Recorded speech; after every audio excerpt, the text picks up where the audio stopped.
Hello, everyone, and welcome to Smashbox TV's podcast 456. How come we don't go regular show? It's a good question. I'm just asking. After 456, these are things that... I think we should be blurting out, we're starting on time. That's we wouldn't say it very often. Yeah. So people wouldn't get sick of it, I'll tell you that. That's true. Well, welcome in, everyone. Of course, just wrapping up a Beaver State Fling weekend. We'll be talking to our FPO champion, Jennifer Allen. She is currently, as we speak, this very moment, she told me she is on hole 15. She's out practicing for the age-protected Masters, the Tim Selinsky U.S. Masters that's taking place out in Eugene, Oregon. She's currently out practicing at the moment. I said, take your time, get your practice in, and whenever you have a moment to join us, she will jump in and hop on and talk with us. Does Jen have an age-protected Masters win? In major? No. She's got, okay. Not a major that I know of, because she has, as she admitted, and that's why I say this, as she admitted, she has to run up against the buzzsaw that is Owen Scoggins. She took Owen down this weekend. I know. So, but she had said it on Saturday evening in our Saturday after our interview during this weekend, and said that she's not thinking too far ahead, and she also knows that going to be a place like the Masters, the Tim Selinsky, is where she's going to also run into Owen, and she knows Owen has traditionally owned her, for lack of a better phrase, at a lot of the events. So Owen, of course, with a couple of her major championships. Now I feel terrible because I feel like I should be triple checking, because it sounds weird that Jen doesn't, but I don't believe. So I'm gonna do a double check right here to confirm if she has wins in of course, FP40, certainly, of course, in almost every level. But I don't. Excuse me. Let's go here. Make sure to scroll. Oh, yeah, so there you go. So I was good thing I did double check. Yeah, I was dead wrong. She does have the U.S. Women's. See, when I'm not at an event, sometimes I lose track of these things. I'll be the first to admit it. What year was that? She won the 2022 U.S. Women's. See, I keep thinking Owen has won everything. Fair or not, I do honestly. Harsh. I mean, Owen's good. Everyone knows that. Yeah. Yes, because Jen won in the playoff. How could we not be thinking about that, right? Jen won in the playoff over Des. No, she won handedly over Melody. What am I getting myself confused with? I don't know, but she has a major win. That's really what we. Oh, she's got 2 major wins. Yeah. Congratulations. Yeah. So shows you what we know. The Tim Selinsky she won in 2021. And now it's going to Jennifer. That's the one she took in the playoff on hole 1, I believe, over Des Redding. Yes. And Owen Scoggins, 1 stroke behind them. All right. Good. Well, now that we got that I can correct up all my own mistakes all day long here. This is going to be a long podcast if we're going to do that. Oh, good Lord. Exactly. So anyway, Jen Allen's going to be joining us whenever it's convenient for her to check in with us. So with that, where do you want to start? You want to start on BSF MPO stuff? Do you want to start with other A tiers and such? What do you want to do here, Johnny? Let's start with the Beaver State Fling MPO side. That's what everyone wants to talk about. Eagle McMahon, under control. 3 strokes over Andrew Presnell. Eagle shot in 11 down final round to just kind of seal it up. It was, I don't want to say it was decided after about 9 holes, but there was almost no coming back at that point, unless he really had a meltdown, we'll put it that way. But congratulations to Eagle on your first place at the Beaver State Fling. His very first silver win and his very first silver tournament. That much I didn't realize. Isn't it crazy to think, again, when you're, and I know we just had this discussion about Owen, Jen Allen's won over, 200 events total in her career. Eagle, of course, we've seen him do what he's done over the course of his career, dating back to 2013, 2014, that time frame. It's easy to lose track of, like, well, he's never played a silver series? Which is, I mean, if you think about it, it's not outrageous because he got hurt. And then they introduced Silver Series back in the day. So he really took a lot of time off. And then he just kind of played a little bit when he needed to, just enough, so to speak, in order to I don't want to say stay relevant because Eagle's going to be relevant for a long time, but he just never played a silver event. Didn't find any need to, apparently. Yeah, and I was just going to say, it's not that crazy for the reason you just mentioned. A lot of our most upper echelon players don't need, so to speak. No, they don't need them. They don't but need... most do play to get the points because the Pro Tour, quote unquote, and I'm going to put that in quotes, requires you to play 3 events, or you can accumulate points out of 3 events this year. It was 2 in the past. So, like this weekend, the Discraft event it's almost a full lineup at the Cascade Challenge. Other than your Paul and I think and Kelvin, I don't believe is playing this weekend. So anyway, Eagle McMahon wins over Andrew Presnell and Kelvin Heimberg, both at 28. Gannon Burr at 26. 5th place. Course record. Almost shot as many down as he is years old. Carter Aarons shoots a 12 under. He's only 15. So, if he just needed to clean up a few more shots to reach that age. I think anytime you can reach your age, it's probably good. Yeah, I would say so. You're 10, you shoot a 10 under. That's right. You're 14, you shoot a 14 under, and you're 17 or 18. Yeah, I mean, if you can hit your age, you're golden. Yes. Congratulations, Carter, on a great weekend. 5th place, tied with Nicholas Antala. And in 7th place, there's a tie with Nico and Aaron Gossage. Aaron Gossage, who's really starting to come back onto the scene. Not that he was gone, he just wasn't playing well enough for us to talk about him. But now it seems like he's really starting to kind of warm that up. And tied for 9th was Jakob and Chandler Fry. So congratulations to your top 10 at the Beaver State Fling. As Mo had called it, it is a silver in name alone because everybody wants to play, it feels like, and it's just a beloved event. I wonder if that's going to change at all with the course changes. It felt like it was beloved because you had Milo East and West, or is it just the park itself? If you put together this great gold course, are the players still going to love to play it because of all the extra stuff, going into the river, rafting, all these things that kind of surround the Beaver State that a lot of people don't necessarily see unless you're there? Is it still going to be as beloved? Yeah, there's just so much to be said about the property, and we've said it for now a decade that when people talk about their favorite course or their favorite tournament, Beaver State Fling is always in the top 3, top 5, sometimes even they're literally their favorite place or tournament or place to play. And I don't think that's going to change in the sense that, there's been 36 holes that have been played out there. That's now trimmed down to 18 holes for this layout that we played this weekend. Everything else about it feels the same. In fact, some people might feel a tad relieved in the sense that, and this is going to blow some minds, for the longest time, the Beaver State Fling operated as an opening round on Friday morning. I'll just say East course. Then on Friday afternoon, you'd go to the West course, play 18 different holes there. Then you'd just play 1 on Saturday and then 1 on Sunday. That was a very standard protocol for how the Beaver State Fling got played all the way up until just a couple of years ago. And as you can imagine, like, that almost sounds crazy today, only for the fact that we just never see 2 rounds of golf, barring a rain delay.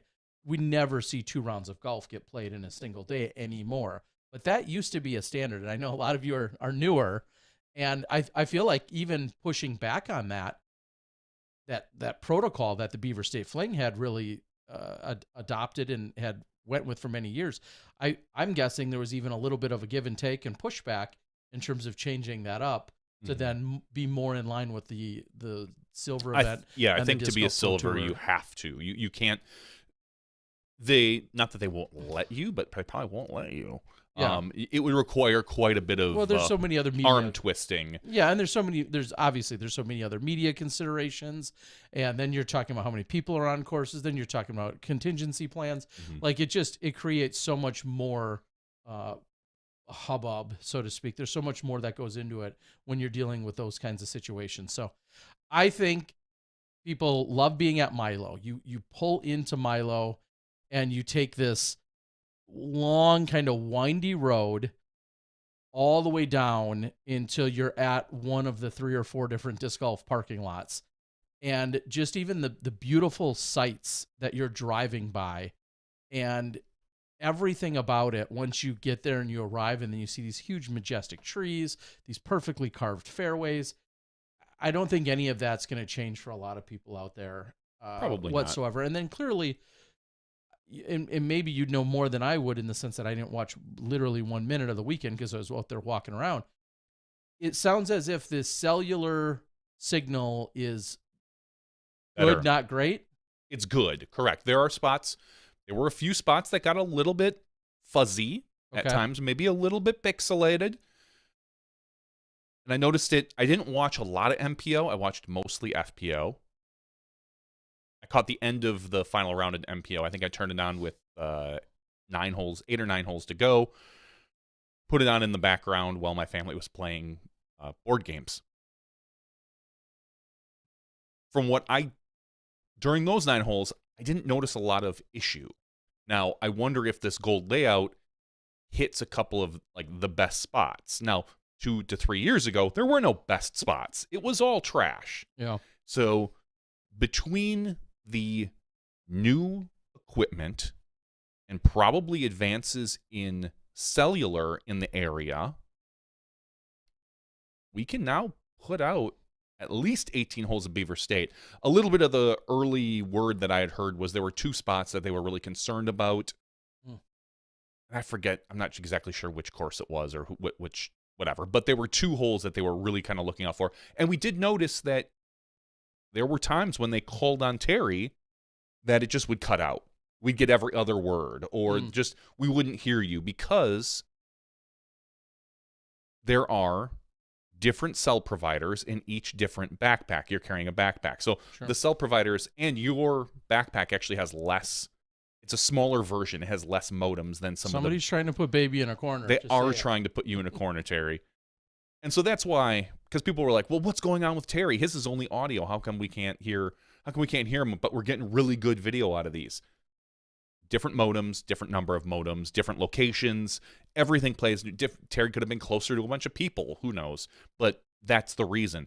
So with the new equipment and all these modems, they were able to get out a pretty good quality event. And something that I didn't think would happen for another couple of years. So I was happy with what it was. And again, when I am in the on the course for the weekend, more than ever, I see or hear of almost no feedback whatsoever in terms of how things were. So good to hear that, unless somebody can tell us otherwise, good to hear that for the most part, everything went well. I know that one of the other considerations was to possibly lower the resolution in which we were putting it out in order to help with the signal. If it's broadcast, for instance, in a 720 versus a 1080, obviously that's a lot less strain on the actual broadcast. I don't know. I didn't ask anyone in the control room if they, because there's a few places you can do that. You can send the camera signals at 720, have our system then upscale it to 1080p,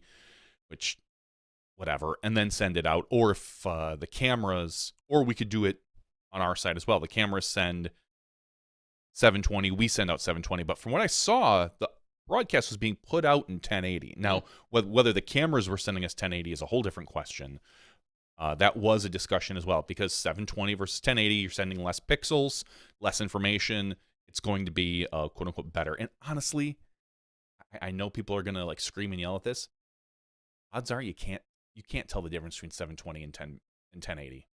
Depending on what you're watching on, especially. Yeah, right. With this type of broadcast on an 85-inch TV, maybe. No, not with our broadcast. Not at the bit rate that it's at. You won't notice a difference. So now you would notice a difference between 30 and 60 frames per second. That's pretty obvious. But I think with what we're doing, you're really not going to notice. It's going to be very difficult to notice 720 and 1080. Maybe on an 85-inch screen, maybe. I'll give you that. That's right. I say you're watching it on a telephone or on a telephone. But yeah, if you're watching it on a mobile device, which I think 60% of the people are watching, is the last statistics I saw, something around those lines. Watching it on a phone, you will not notice the difference. Yeah.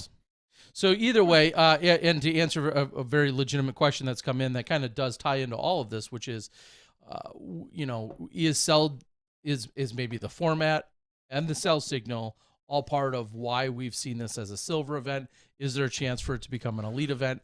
I pull Johnny nor I pull none of those strings, make any of those decisions. They're well above our pay grade, but I wouldn't have a problem assuming that we're going to see this be an Elite Series event at some point, if not next year. They'll go back and look at the quality of the broadcast. And if the quality of the broadcast is good enough, and then they obviously there's 1,000 other things they need to consider. Yes. But that is like for the DGPT, that's kind of the number one thing. Look at the broadcast. Can it be done well? If so, then they start talking about moving it up. But as we know, just ask Drew Gibson, it comes to payouts. It does, and that's what I was just going to counter that and say. The TDs even need before to fundraise, even before Signal can be asked or assessed, the event has to want to get themselves to an elite event, which means they also want to add, I think, double. I think they need to double the. I don't have the numbers in front of me at the moment. I could try and look them up. I think that you have to have 15,000 added to be a silver event. 15,000 added cash. That's unofficially. I talked to someone tonight who should know. Okay. So if he gave me bad info, that's on him, because he should know. I'll unofficially quote him at 15,000. I believe a DGPT elite event needs to add 30,000. And let me also go back and say, right. An A tier has to have what, 5 or 7,500, either 5,000 or 7,500, somewhere in that neighborhood. So as a silver event, you already have to do at least double, if not triple, the minimum requirement to be an A tier. You're already doing that. And then when you're going from a silver event to an elite event, you have to, again, then double that added cash. So it starts there, but it could be the best signal on the planet. But if the event team says, hey, we cannot find $30,000 to add to the purse to get this to be, even in question for an elite event, it starts with the payout, and then very like 1A, right below payout. Can you get there? The very next question is, the caliber and quality of the signal. And it would be difficult because we currently have a Portland event that is a elite series. I can't see. People complain about Texas enough, and I know this is the Pacific Northwest. There would be less complaining. I don't know if I could see 2 Oregon events as elite series so close. I mean, they would have to be close together because no one's going back and forth. But being 2 to 3 weeks apart, I don't know.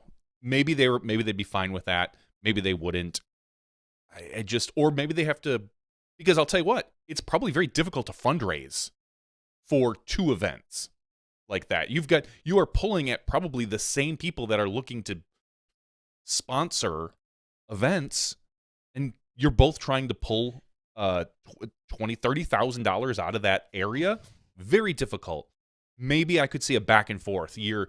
1 year it's Beaver State, 1 year it's the Portland Open, and maybe they go back and forth, flip-flopping. But I who knows? Again, that's a whole nother year away. That's a huge step. But there are definitely some logistical issues about having 2 events so close to each other.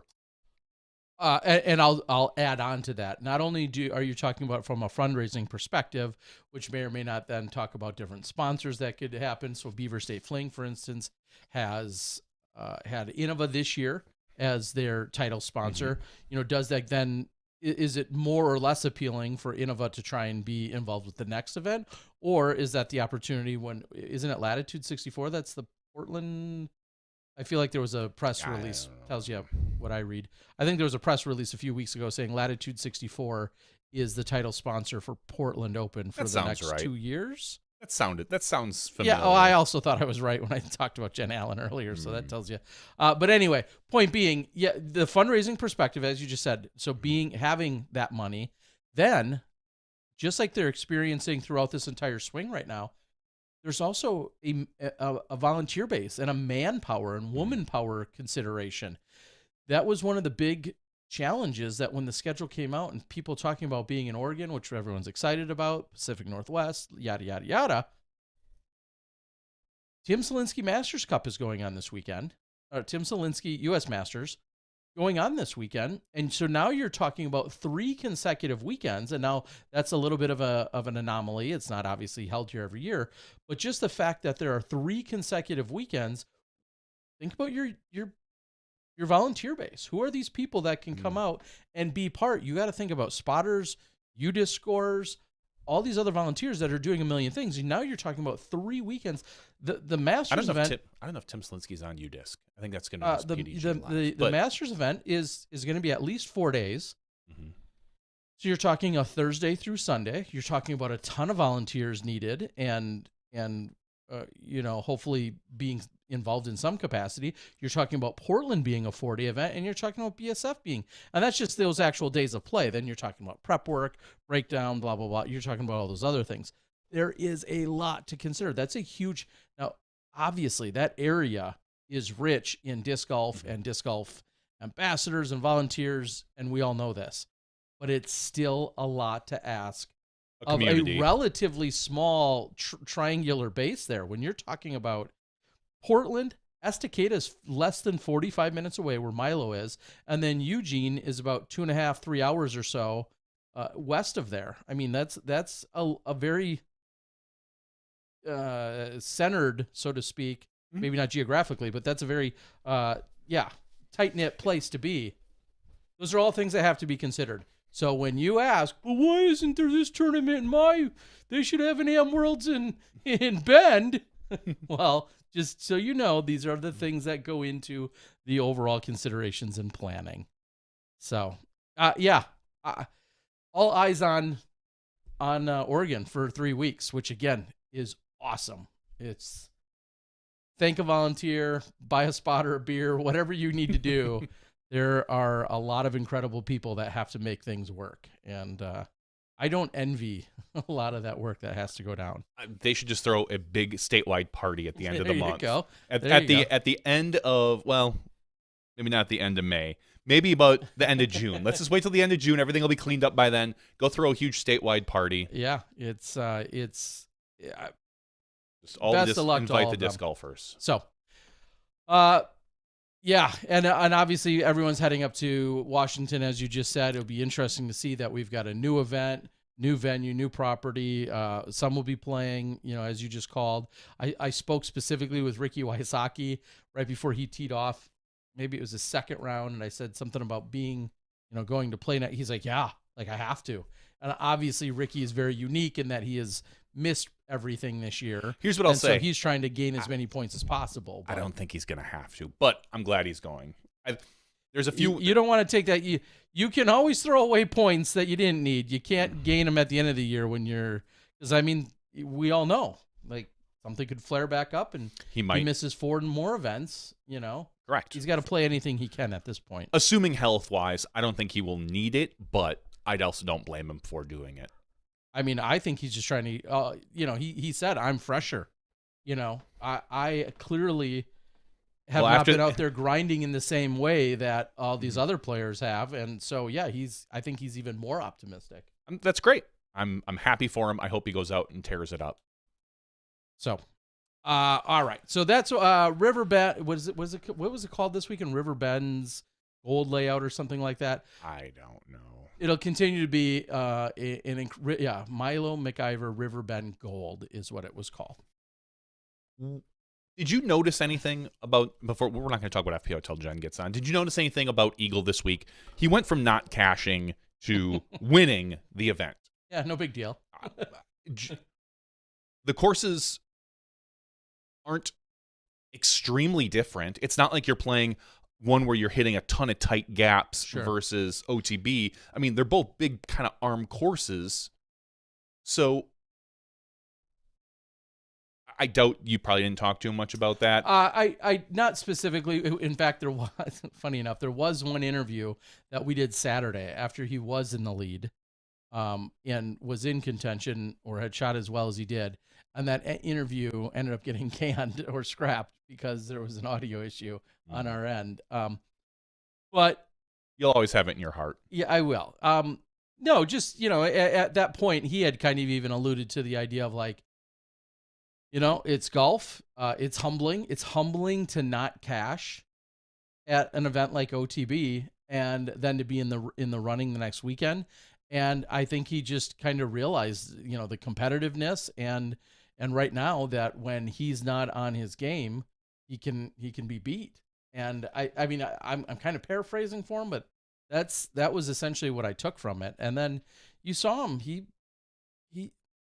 wasn't flawless, but he looked damn good throughout the weekend. I mean, near flawless.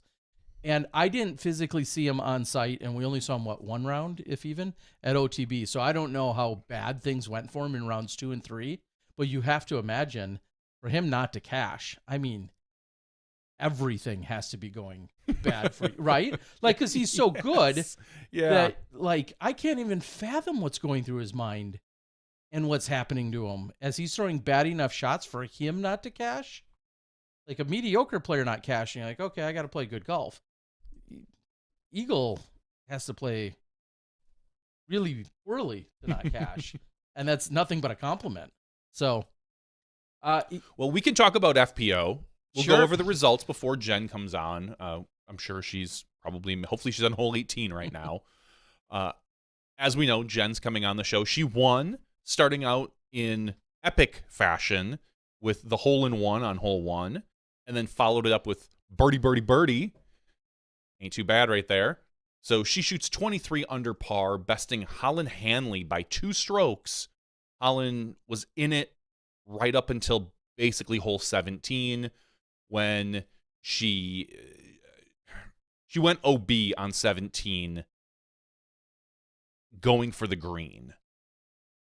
And I think it was a good choice because as we saw on 18 is, I don't say a gimme birdie, but it's an easier birdie to take as opposed to hole 17. So Holland running at the green on 17 made sense to me. It wasn't like she made a tactical error when she shouldn't have. She still canned like a 50-footer to get the par, to save the par, to give her a chance on 18 if Jen had messed up. But ultimately, it came down to hole 18. Jen was not too far from Holland, but she had a gap. Holland didn't. Jen didn't need to lay up, or she could have. She chose not to. She put in for the birdie for the 2-stroke win over Holland Hanley. Those two were just head and shoulders above everybody else. Yeah. 10 strokes between second and third. Third place, Maria Oliva.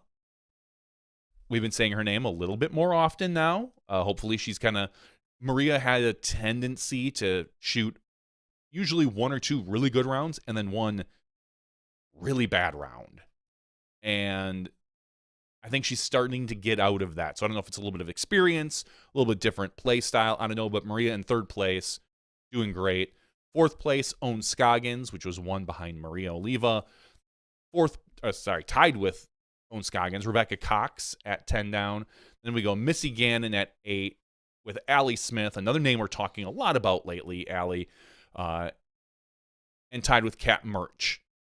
And then finally, in a tie for 9th place, you get Lisa Fakis and Sarah Holcomb. Those are your top 10 or 11 FPO players. It's just 10 right there. Yeah, and when I look at that list, nothing too wild or crazy that jumps out at me. As you said, congrats to an Allie Smith who we're talking about. She's more really more often. The name that's starting to pop up a lot more this year. She got signed to DGA, so she's a DGA player, and she's touring full time. She's an AM World Champion. Mm-hmm. And she's just starting to constantly break those top 10s week after week after week. And I'm here for it. Yeah, I couldn't agree more. And I think it was round 2, if I go back. I think she had a huge string of birdies. Obviously, it was really solid here in round 3 to shoot her 4 under. What was it, round 2, where she honestly put together a pretty sizable string of birdies. The 4-under is good, but it could have been so much better. Like, it was just 5 birdies and a bogey. She left so many. I'm looking at other players like Rebecca Cox and Missy Gannon. Missy got the first 4 of them that Allie didn't get. And so, while, of course, Allie played very good, ultimately, it could have been so much better. And granted, you could say that about a lot of different players. Everybody misses birdies here and there. Missy wasn't trying to get 9 pars in a row either. No, she wasn't. I'm looking at the course just kind of based on the color of the holes. It looks like a pretty gosh darn good course, considering, other than I think hole 17. It's really like 7 through 11 are where some people found trouble, and then 17. Yeah. Yeah, those are difficult holes, 7 through 11. Exactly. They're birdieable, but you got to be on your game. Yeah. Hole 17 just nobody got. It just wasn't. I don't want to say it's a bad hole because I don't know if it's truly a bad hole. It's a par 5 that looks like it plays more like a par 6. So is it a really, and we don't really have par 6s on the tour. No. So is it a good par 6 and a bad par 5? It all depends on the landing zones and the angles and whatnot in order to decide if a hole is good, not just the par. So. Yeah, so when it was all said and done, there actually was only 2 birdies on the entire weekend on hole 17. Obviously, everybody saw the one by Jen as she was putting together her great first round. Second round, she was 5 feet away for birdie and didn't convert on her little turbo putt. And then during the third round, she didn't need it nearly as much, but she parred. But Jessica Weiss ended up birdieing it during the final round. So the fact that Jen played it 1 under on the weekend and essentially was literally a 5-footer away from playing it as 2 under was, of course, very, very impressive, because you look at her score there compared to most of the field and just look at how many strokes she gains literally on just that one hole. It was certainly in her favor. Now you think, well, would you like to see a different pin? Would you like to see a different tee? You can't really use a different tee if you're, want to keep the concept of the hole, the genius tee and all that other stuff. That's part of it. Like you said, could it be a par 6? Here's my not so hot take. If they're going to continue, the event is going to continue, and nobody asked for my feedback or opinion on this, by the way, but if they're going to continue to use those 18 holes, I do hate the combo hole, the second combo hole. But anyway, let's assume they use those same 18 holes. I feel like everything should get shifted by 1. You think that should be the last hole? I think 17 should be the last hole. I think you make, and there's only a little bit, not really, because you got this nice big parking lot. You just position the tents a little bit differently. You very much could make the tee of 1 be 18. So you make hole 18 hole 1, and then you play, and then it's not that far of a walk. Is it spectator friendly for 17 to be the final round? Because you usually want a group of people. It's about the same as what 18 is. Because 18 you're in the parking lot, so you're still in the parking lot. It's just a different position in the parking lot. So I've only been there once, so it's hard for me to wrap my head around where everything is. And this is a whole new layout, but that would be my unsolicited feedback and suggestion is, if we're going to keep these same 18 holes, I think everything gets shifted by exactly 1. You make hole 18, hole 1, and then you end on 17. That becomes the new 18. If it's going to be that dynamic and crazy of a hole, then let's end on it. You could crush some dreams or be a hero and have it happen on that hole. Should we ask somebody else? Yeah, let's see what she has to say. We're going to welcome in our champ from this weekend doing work, Jennifer Allen. Hey, Jen. Hi. How you doing? Ya? Thank God this worked. Good, we didn't get a chance to test it, so I was crossing my fingers. And it's kind of like off on where I'm holding it. I'm having to hold it funny. I wish I could show you this golf. Can you see? It looks gorgeous. Yeah, we can kind of see what you're working with there. It is absolutely incredible. Wow. Here. Okay, so that's not the Alton Baker course, right? So where are you? No, give us a breakdown. What town is this? Oak Ridge. Okay. Out of my second guess. Yeah, it's at Circle Bar. It's I believe, a 9-hole ball golf course, Okay. and it is a huge layout. Like, it feels like a disc golf pro tour. Like, it does. It's kind of awesome because I feel like most of the Masters events, kind of put us on some smaller courses. Mm-hmm. I mean, the last few years have kind of been a little shorter, wooded. This thing is gorgeous. Like, I think the footage of it will be incredible. It's big. Okay. It's long. I don't know. Okay. I didn't really look at pars, but there's a lot of par 4s and 5s, I think. Okay. Well, So. that suits your game. Yeah. I mean, start flexing now. What? So tell I you're believe playing. I heard Hokum not so excited about playing here. Okay. She doesn't throw as far as you. So what are the two courses before we get too far into it? But what are the two or three courses you're playing? 2 or 3, right? Just 2? So the pros are playing 2. Okay, what's the other one then? Are you playing over at Dexter? Okay. Okay. And you played 2 rounds today. Was one at each course, or did you play 2 out at this one? So weird how I'm trying to be centered and it's not. I'm having to hold it crooked to be centered. Yes, I played both of them today. I snuck in a quick round at Dexter yesterday, and I was like, holy cow, forehand heaven. So, but then today I played it a lot better. I enjoyed it. It has some gorgeous holes. There's just like 3 or 4 holes that are 200-foot holes that really hook right quick and hard. I did sneak a few hyzer lines in today, so that's probably why I liked it better. Okay. But also another absolutely beautiful course. So you've got one course which tends to favor maybe Owen and Sarah, and one course maybe favors you with your distance. This should be great. I can't wait to see the footage. I can't wait to watch you guys play. I really think it will be super fun. I think the weather forecast is like changing a little bit to a few chances of rain. The last 2 days have been, I think, our cold days. It's pretty chilly out here, but I think the rest of the week is supposed to be really nice.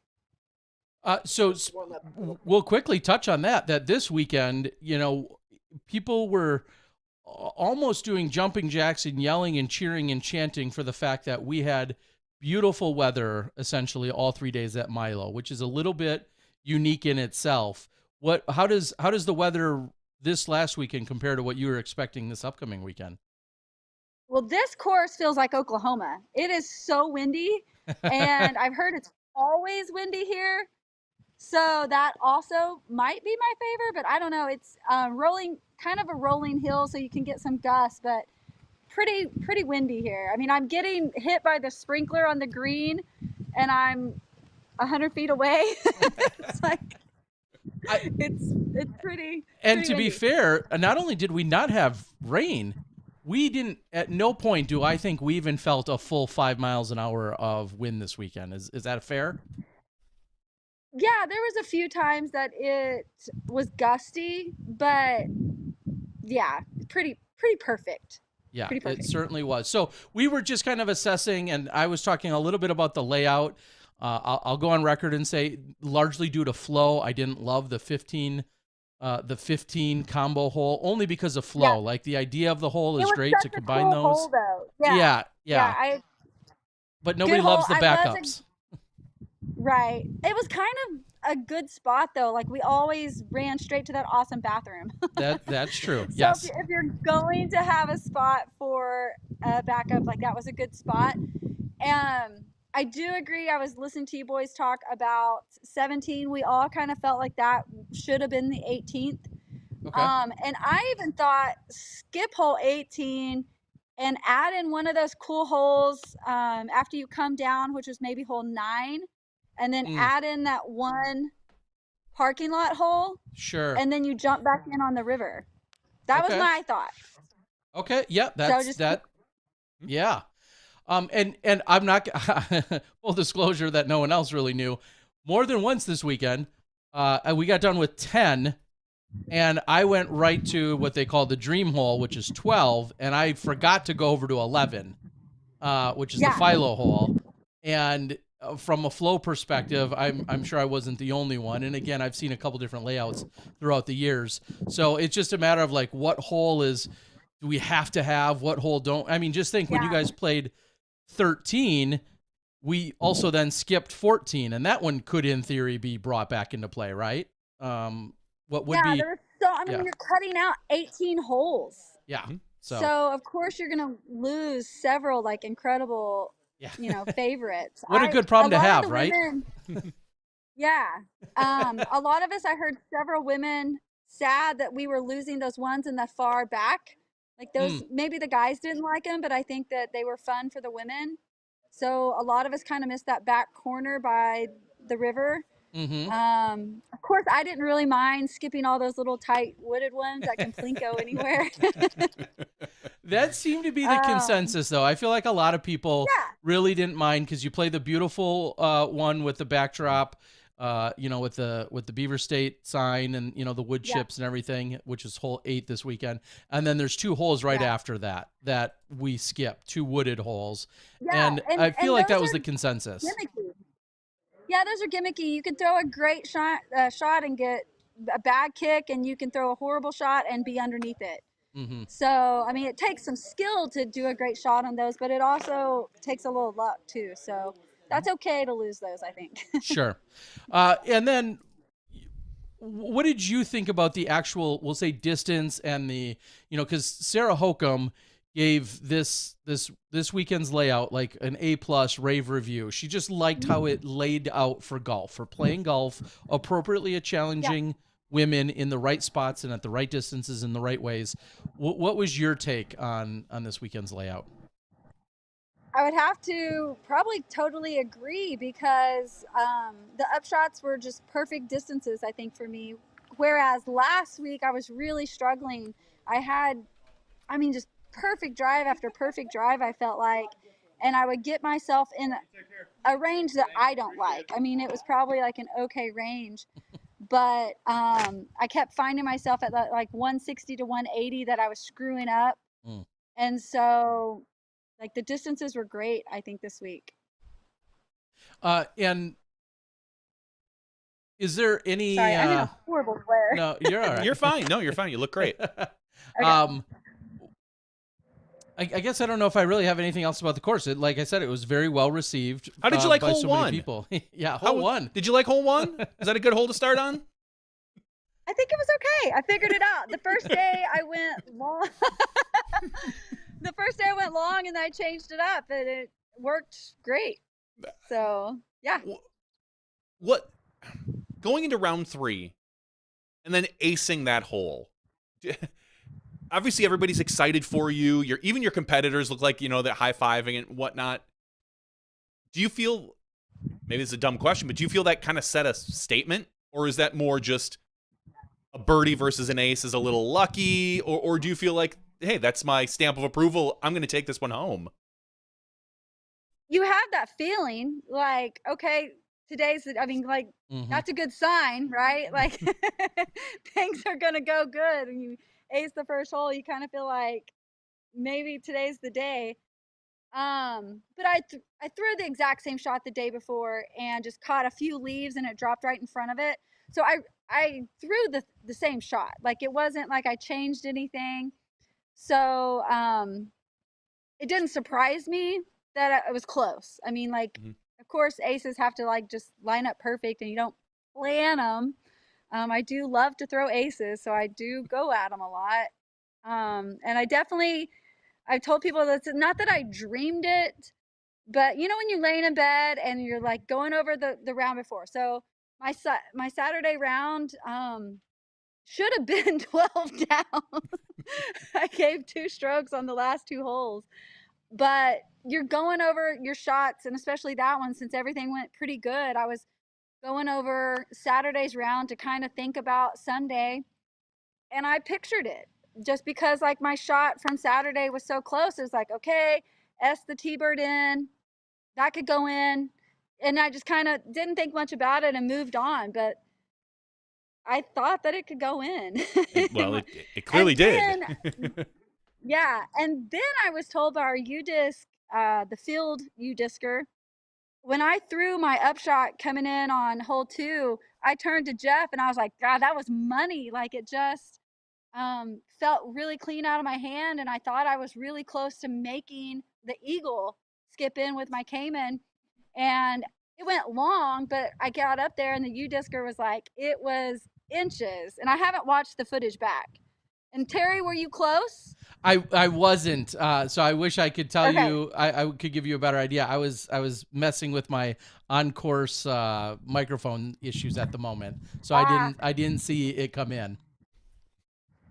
Apparently, it was really close to going 4 down in 2 holes.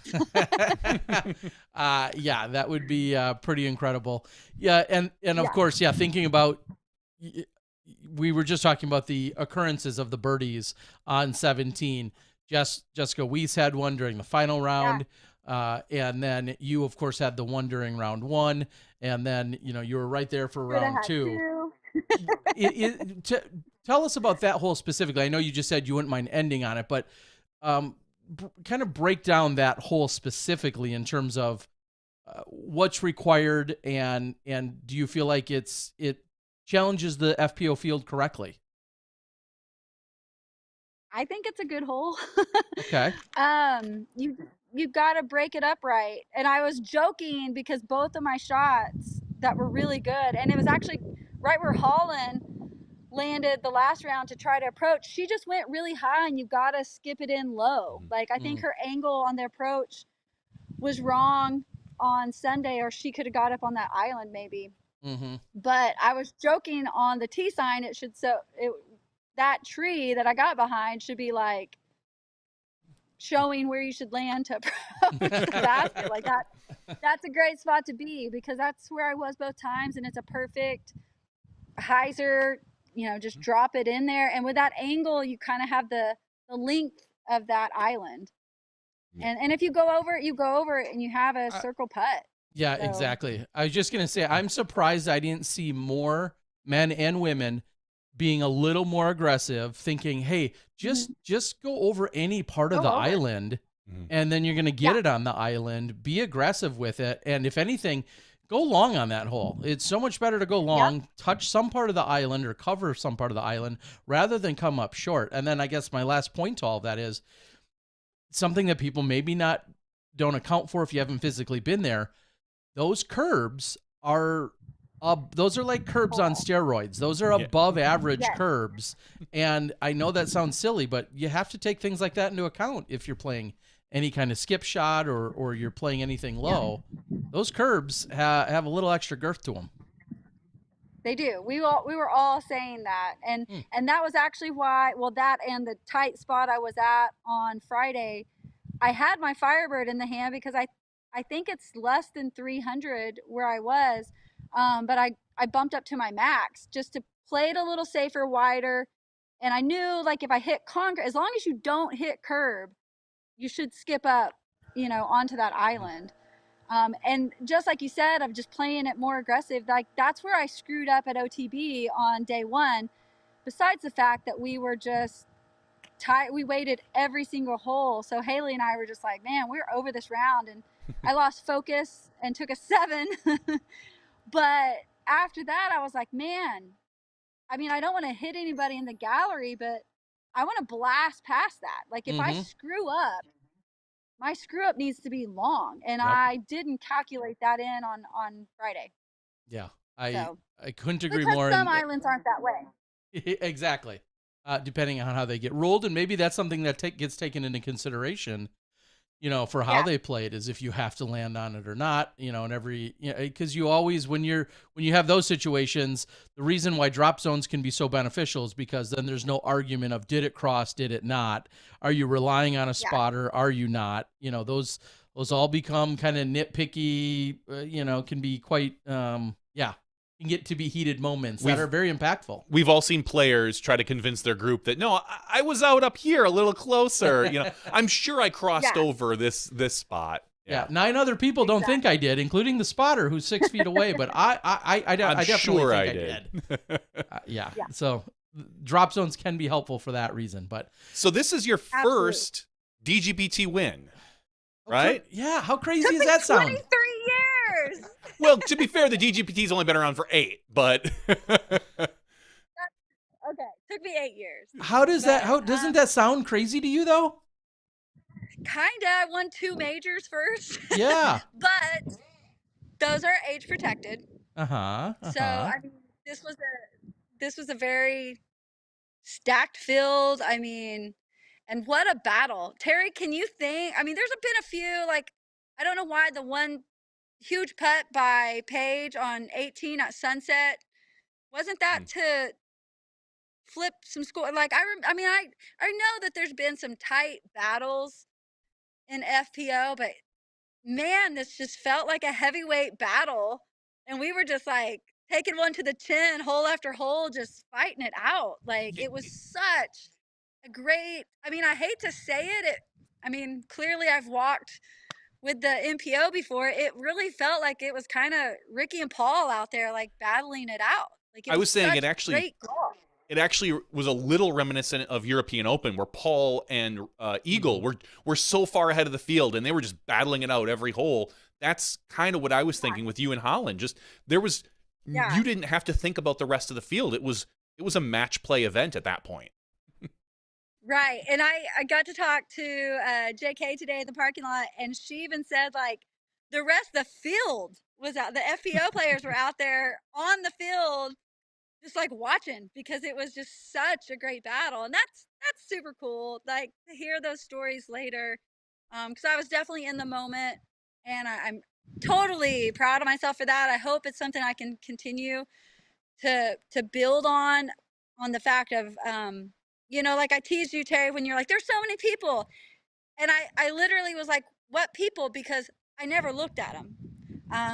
I couldn't tell you how many people were there. I never looked up. I just kept, you know, just straight focus the whole time. So yeah, it's, well, the fact that again, it was really a 2-woman race, and the also, it doesn't hurt that you both throw so far, like, to add to the entertainment value, throwing these beautiful lines, you know, maximizing your distance, I think is incredible. And then even in a sneaky kind of quieter way, because she was a few off of you guys, watching, you know, the likes of a Cat Merch, you know, I'm watching you guys throw the, you know, the Philo hole or hole 10, and I'm seeing, like, wow, there's 4 of you, and you're, you know, Cat Merch is literally 20 feet in front or behind you on some of those throws as well. Like, she's kind of got that sneaky distance that you don't necessarily think about. Were incredible. Yeah. Yeah, incredible rollers. And then I'm playing with both Ella and Holland, you know, that last weekend. Their forehand power is absolutely insane. Yeah, it was just the whole week, I mean, really felt like awesome golf by the entire, you know, FPO field. Like, there were so many great shots. And I kind of barely glanced at the Disc Golf Pro Tour's top 5, and a couple of the comments, you know, were saying, like, we really needed a top 10. Like, we all had, there were so many great shots. Yeah. And even on day 1, like, I watched a little bit of the highlights back, and I was like, man, they didn't get my shot. Like, I know they recorded it because we had a camera crew on the second card, but I threw some incredible shots that weren't shown on Friday. Well, speaking of top 10, your ace made SportsCenter top 10, number 2. Whoop whoop. Finally. Yeah. I mean, clearly that's something you think about, right? Are other golfers thinking about that? Probably not. Okay. And you only lost out to another golfer, to a ball golfer who dunked at a major, like, just right in the hole. Just, you know, it looked no different than your shot going right in. I mean, I think it was something that, like, was a goal of mine, just because my first World's Ace at Pittsburgh, Lisa's hand went right in front of the camera, so it was blocked. Terry, I don't remember if you remember, like, they sent it in, and, like, the throw was great, the cheering was, like, everything was great except for Lisa's hand right when the disc went in the basket. That effing Texan. I got screwed out of that one, and then I screwed myself out in at Winthorpe hole 1. I stood in front of the camera. Yeah, you did. We weren't supposed to be filmed. Like, he just was testing the camera, right? Like he was lining things up and just happened to hit record and I threw it in. So I messed up that one getting on ESPN. And so finally, third time's a charm.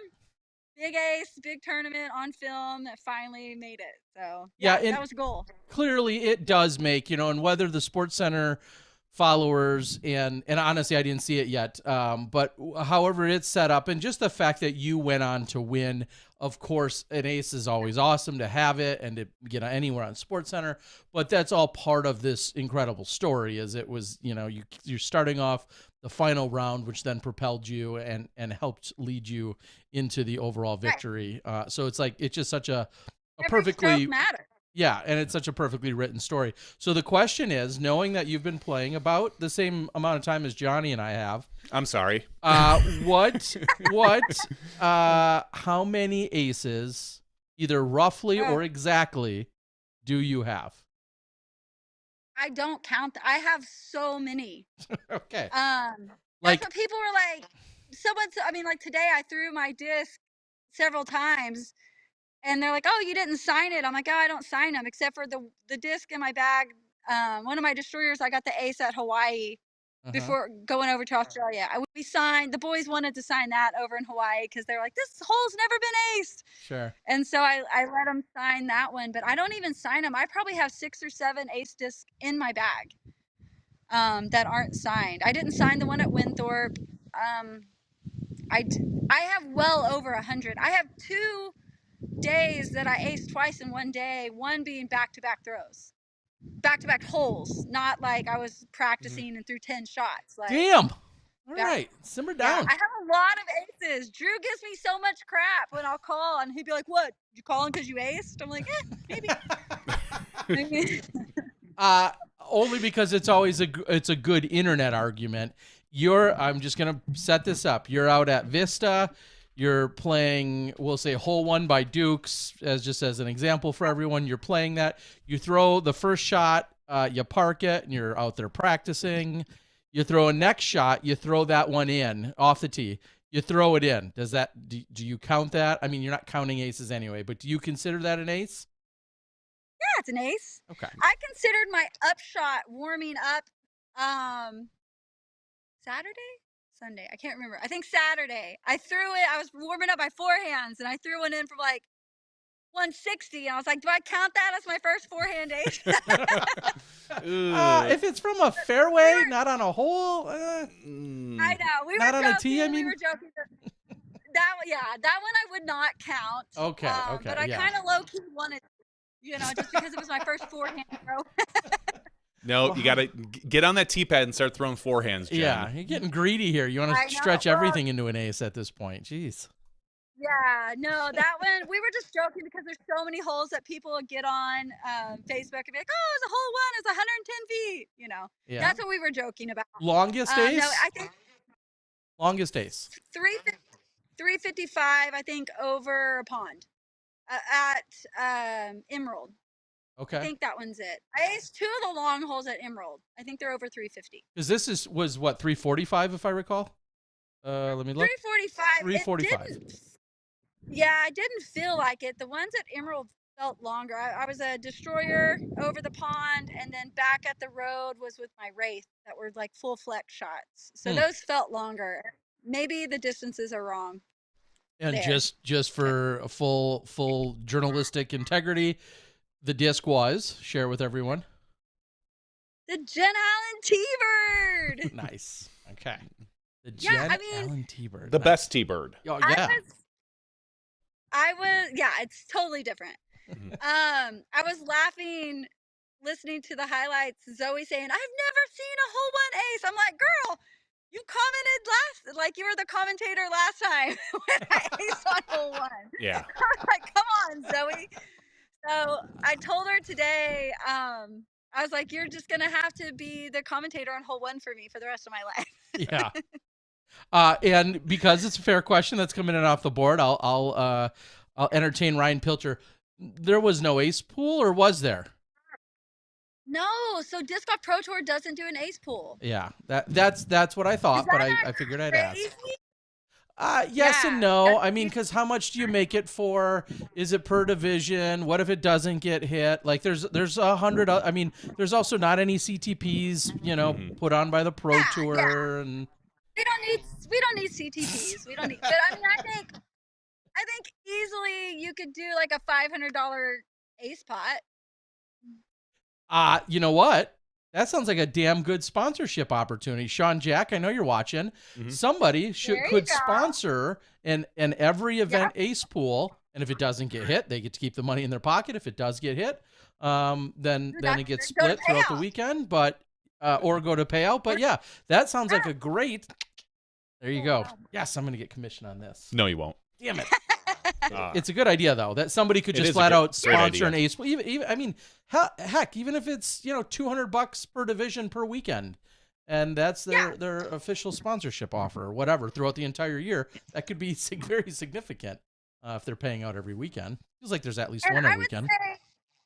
There's usually not a ton of aces at Disc Golf Pro Tour event. I mean, the holes are long, typically. Like, it's not something that, there was 8 aces this weekend, they're going to split it. There's usually not that many. Yeah, I think we get like one every 2 to 3 events at least. Yeah, I think it's one every 2 events. Statmando, you're listening? We need the ace count, the running ace count for this year. That's what I'd like to know. Anyway. I think what's super cool is that both of my hole 1 aces were with my Tour Series disc.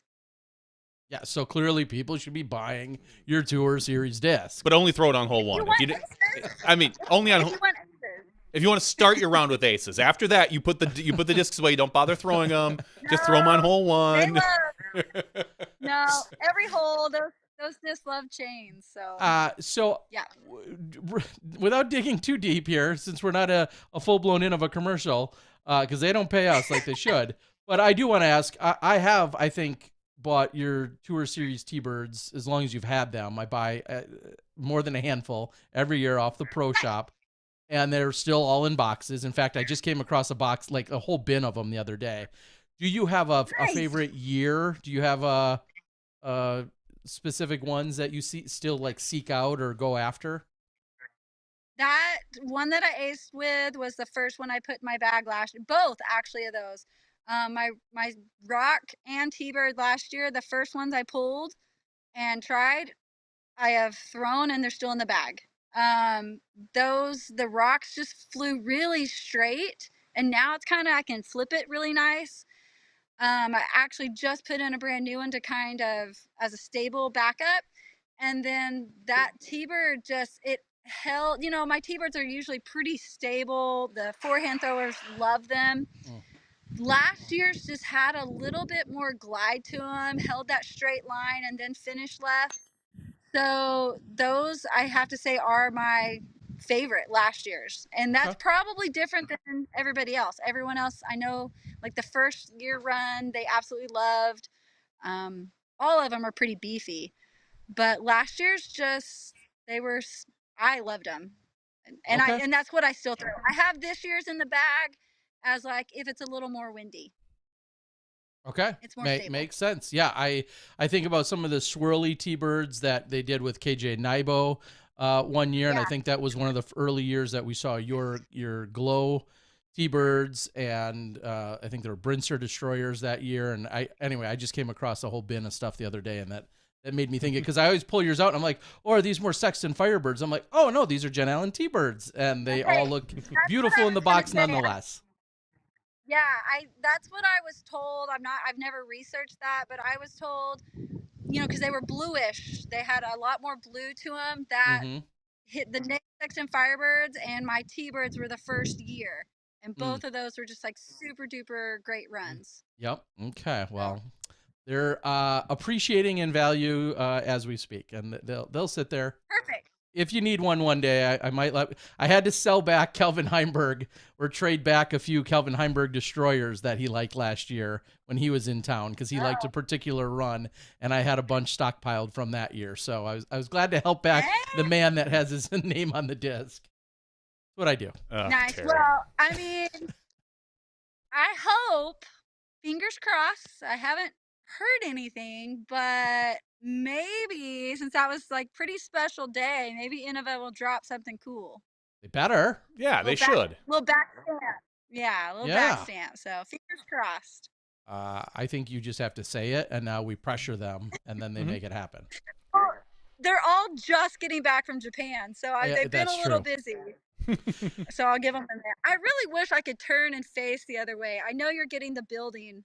It's all right. The sunset, like so pretty, but I can't sit and hold this like this. No, and your arm's probably getting sore if you're sitting there holding your phone all this It's time. okay. I am sitting and holding the whole time.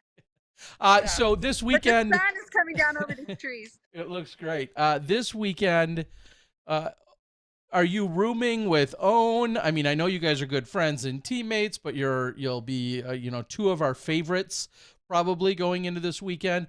Holly And Finley, Hoka. someone else we're Holly. seeing now.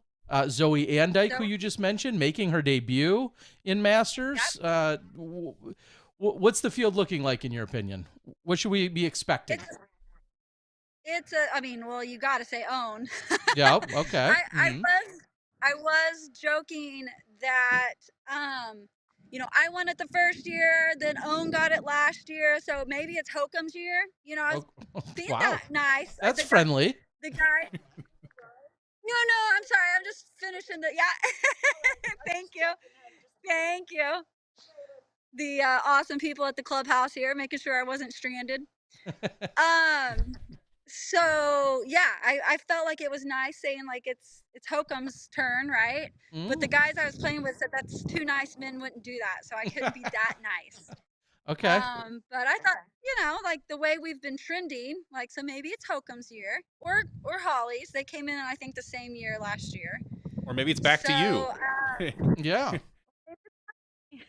So just for a little context for the world, I am seeing right now 10 FP40 women, and Own at 977, Hokum 962, you at 954, Holly 940, Zoe 916, Sally West 915, Christy Lee, Jenny Umstead, Melinda Ring, and Roxy Russell. Roxy, I believe, is the only woman I don't know, and she's maybe from Vancouver. She is a local from Portland.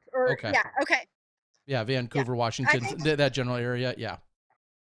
Yeah, I think I heard she had just, like, this may be her pro first, like, big one. Like, she played some AM, I think.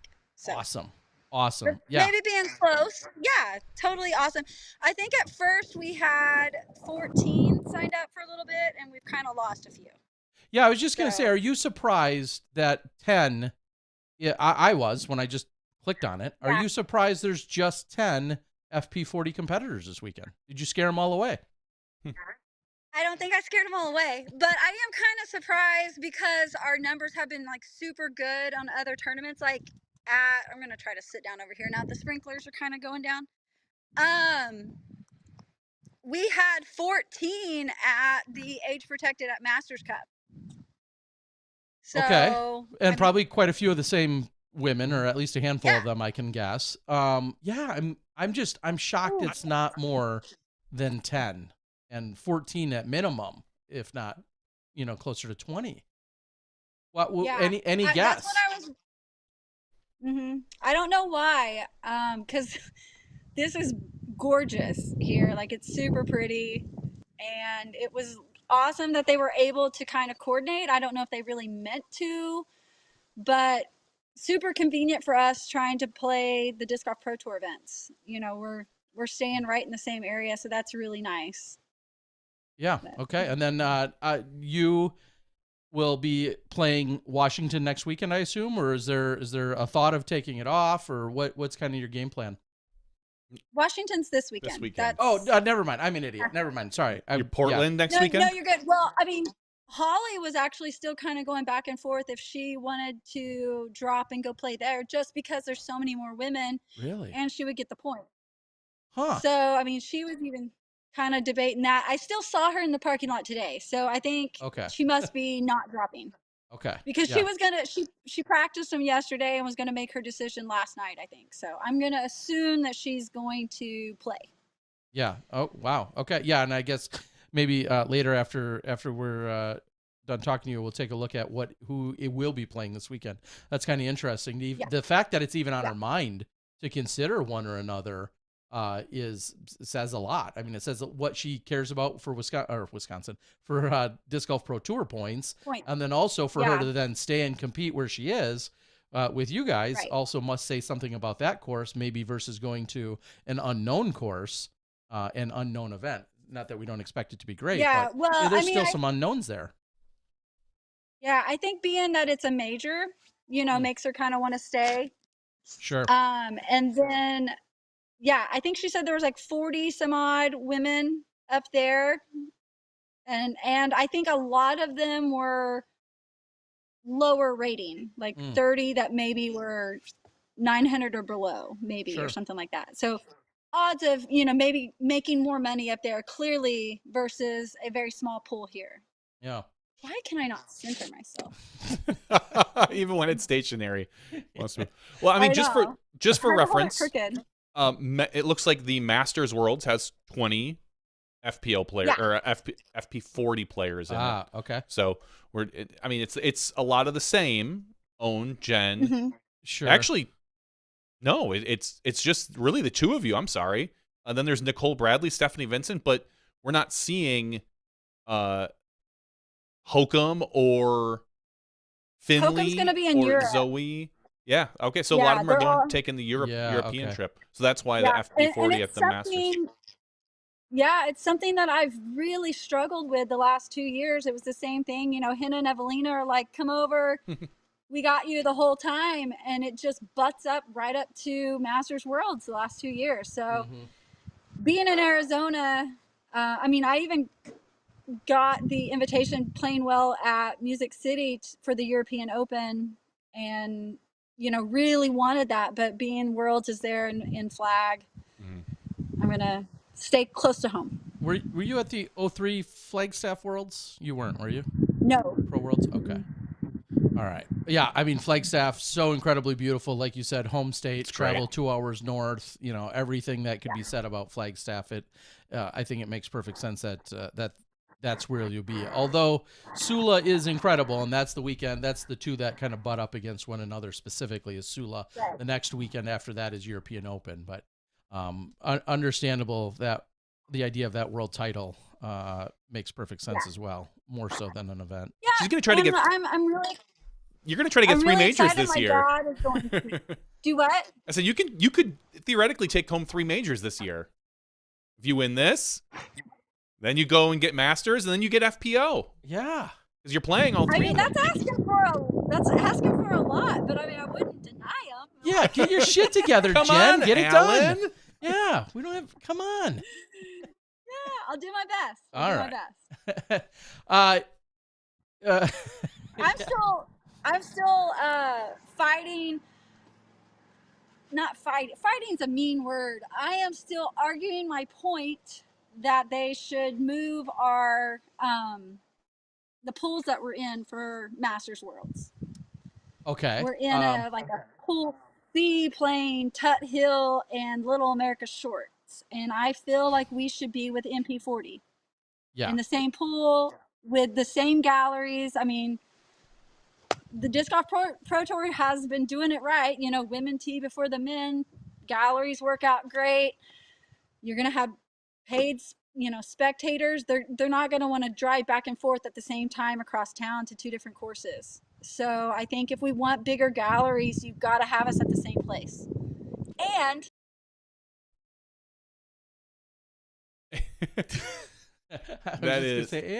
that might be her phone dying. To be fair, she told me earlier today that as she was fighting to get her round done, that her phone might be pushing. So that may be the end.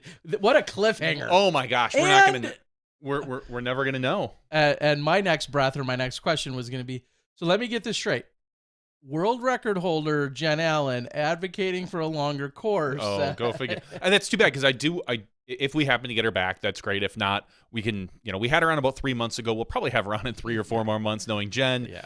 I wanted to talk to her about Ella Hansen throwing distance and the battle royale. The battle royale. Because these two.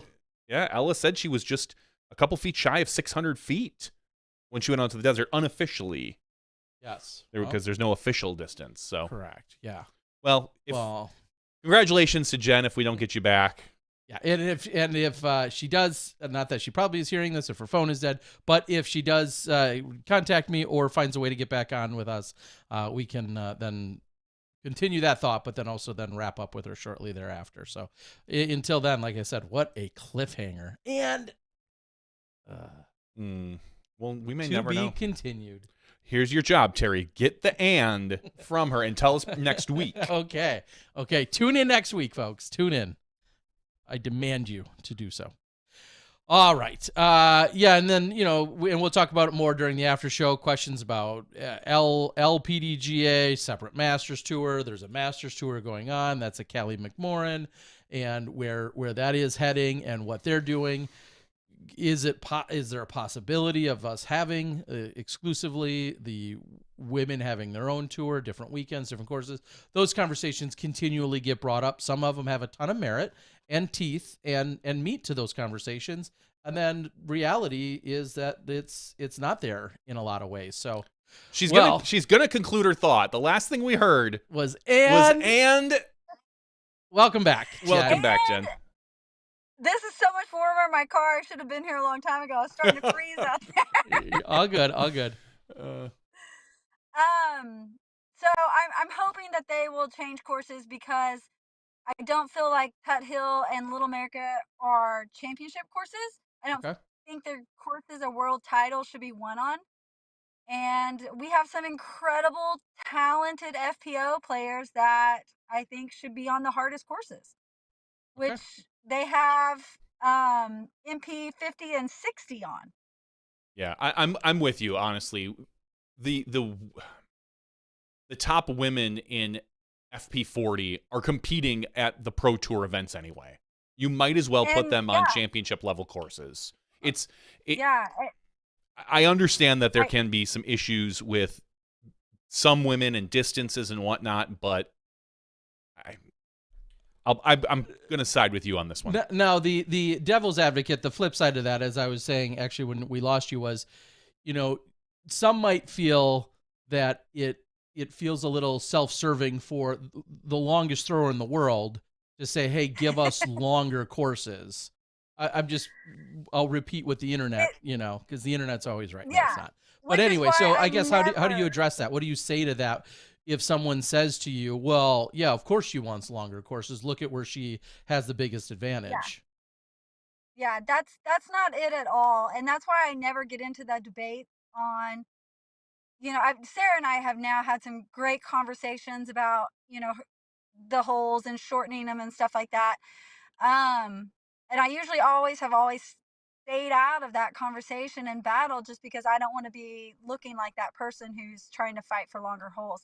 My fight on that is, and probably because Drew and I have had many conversations, and I've watched a ton of golf with my mom. My mom and I would always just sit there and watch ball golf. And, they don't birdie every hole. Like, it's not a bad hole because no one birdies it. That's golf. Mm-hmm. In ball golf, pars are sometimes great and the bad shots are bogeys, right? Like, you're really penalized more. You're not hitting off the rough and still getting birdies like we do. And so I think I just don't want all of our holes to be softened so much that like, oh, this is a bad hole because you can't birdie it. No, but par may be great. And that's okay. And I still like the par 54. And I mean, I enjoy par 4s and 5s, but like, I wasn't complaining. We grew up with par 3, 54, everything. It didn't matter. Sure. So maybe that's why I feel a little different on that. I do completely understand bad holes now, distances, right? So like, it's a bad hole if the distance should be a little shorter or a little longer to make it to where it's not an easy par 3 or, you know what I mean? Mm-hmm. So that's where I understand the bad holes on, like, distances need to either be shortened just a little bit or lengthened just a little bit. So it's not a tap in one or the other. Yeah. And I was just going to say, like, to me, to perfectly illustrate that, we look at, I think it was hole 12 at OTB, where the FPO division plays the longer tee and the MPO division plays the 329 footer that has to clear the pond and obviously very parkable for every MPO player and then some.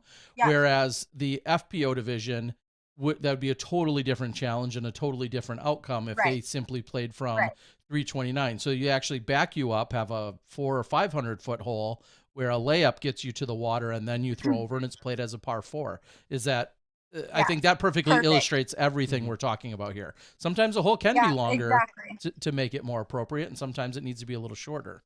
So it depends on the division. We had this big discussion playing Kit Carson earlier this year for the Daniel Boat. But it's hole 2, but we didn't play it as hole 2. It played it as like hole 17 or something like that. Drew and I were really having a battle because it's like it takes 2 great shots and sometimes a good putt for the 3, which it was a par 3. So I was like, man, this really should be a par 4. This is, feels like almost a birdie getting, the 3 on it. And a lot of the women all got 4s and we're okay with it. But his battle, and he was the only 2 of all the MPO. So I was like, that should be a par 4. And he said, no, because the men would all get a tap in birdie. Sure. And so that was where it was like, okay, either scoot it up a little bit or take it back because it was just a bad distance. So. Yeah. And I'm just to quickly sidetrack, and this is very much just a side note, as you're speaking of Drew and Drew Gibson, it's conceivable you could be his mother-in-law at some point. And I just have to put that out there for the world. I think many people know this, but what, how do you wrap your mind around that you could be conceivably, because he's been dating your daughter for a couple years. None of this is like a secret. 1 year. Okay. Sorry. 1 year. But it's conceivable that Drew Gibson could be your son-in-law. Just let's let the world soak that in for a moment, and then you give us your reaction to that. The funniest thing I think with that is the fact, like when they first started dating, I got, wow, that's weird that he dates your daughter. Didn't you guys date? It's like, no, never, ever. I mean, that's a little enthusiastic that you're saying that, but okay. Okay. Yeah. So there was, it's fair to say maybe there was some assumptions or confusion by the rest of the world then, by some people, obviously, if they're saying that to you. Yeah. Because people think if a man and a woman go play golf that they're probably dating. Yeah. I mean, you guys hung out a lot and went, like you said, you guys were hung in the similar circles, and he had visited in Arizona. He eventually bought his own house in Arizona, so on and so forth. Yeah, before he was dating my daughter. Yeah, so one could understand how someone could make this semi-logical leap to the idea, but obviously that wasn't the case. And then, yeah, exactly. Yeah. No, I'm just saying the world could make that leap, and it's not a crazy leap, but it just happened to be inaccurate this time. But you could be his mother-in-law. 15-year leap. But yeah, I mean, I guess there's celebrities, and there's people like that. Maybe not just celebrities. I mean, I guess 15 years isn't like a huge, that's maybe the math isn't accurate, but close. Okay. So it can happen. I'm just saying, I think you would have no problem dating a 20 young man. You look good for your age. A 20-something-year-old? Yes. Are you telling us that's crazy? I don't know. Maybe Drew's out of the question, but a 20-something-year-old? Come on. Okay. Drew, I think, just turned 27. Okay. And my birthday's next Sunday. Yes. We got a whole bunch of May birthdays. Like, very high-profile golfers have May birthdays. Well, June. Oh, June. June. Oh, is it the 1st?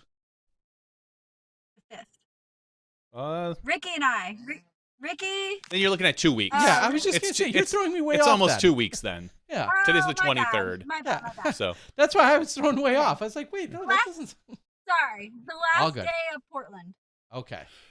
So when you dropped off, we were talking about distance and whatnot. Ella Hansen is going out to. She went out to the desert through some fairly long drives, and unofficially is just shy of 600 feet. And we say unofficially because I don't believe there was any sort of competition. It was all just how far can I throw and measurement. Would you consider going out and throwing again, or is that behind you now? Or do you feel like, and then on top of that, do you feel like Ella, we'll just say Ella or Holland, because those two seem to be the ones that might do that. Do you think one of them is going to take your title in the next couple of years? I mean, it's hard for me, I would say, to defend it, being I'm like 20 years older than them now. But if you're dating I'm just kidding. Go on. Ella and I did have a little bit of a conversation. I will say it was after a drive I outthrew her on.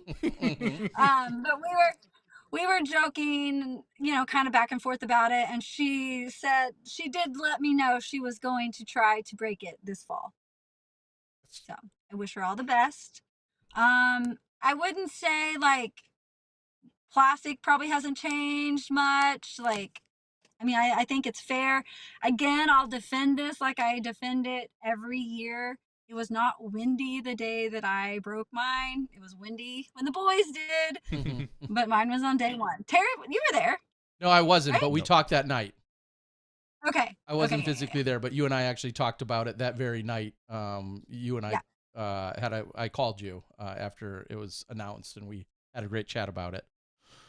Yeah. But yeah, I mean, do you care, I guess, about the idea if it's set, because it's, in order for it to be an official record and certain people have to care or be there, blah, blah, blah, blah. Do you care if she says, hey, I'm going to make up a date, October 15th, it's going to be in Nevada or in Utah or somewhere, Arizona, somewhere where, it's logical to have it. It's going to be here. They're inviting 10 people. We have an invite for you. You're one of the 10 that makes the list. And of course, assuming you have the weekend open, is that something you're like, yeah, I'll be there, or will you absolutely. Just okay, yeah? So you want to be there to be part, yeah, and maybe break your own record. I wish I would have tried again sooner. Like, I wish we would have done that again when I was younger and healthy. Because I did feel like then I could have broke it, maybe. Like, I wanted 600. I don't think I can get 600 now. But, yeah, it's different out there. Like, you had to throw the disc, I feel like, kind of totally different. And I think doing it just that first time, I didn't really have the knowledge or the practice, like, to do it. I think if I would have done it a couple of times, like Simon and Wiggins, I think I would have maybe got a better result. Maybe. Okay. Maybe not. Yeah. But I broke it on the first throw. Something about my first, like the first throws. I broke. Yeah, there's something to be said there. Now we just need to put a basket like 650 feet out there, and Jen first throw. Easier. And then I think it's easier to have a target. I think it is harder. I don't like throwing distance competitions. I feel like I just work an angle better when I have a target and a line. So I do think distance competitions are hard for that reason. Do you throw that much? I mean, obviously you might release it on a different angle, but do you throw that much differently in your distance, like raw distance competitions versus a tee shot? We definitely did out there. Okay. And I don't know, I mean, you would have to ask David that if that's something that changes maybe on location.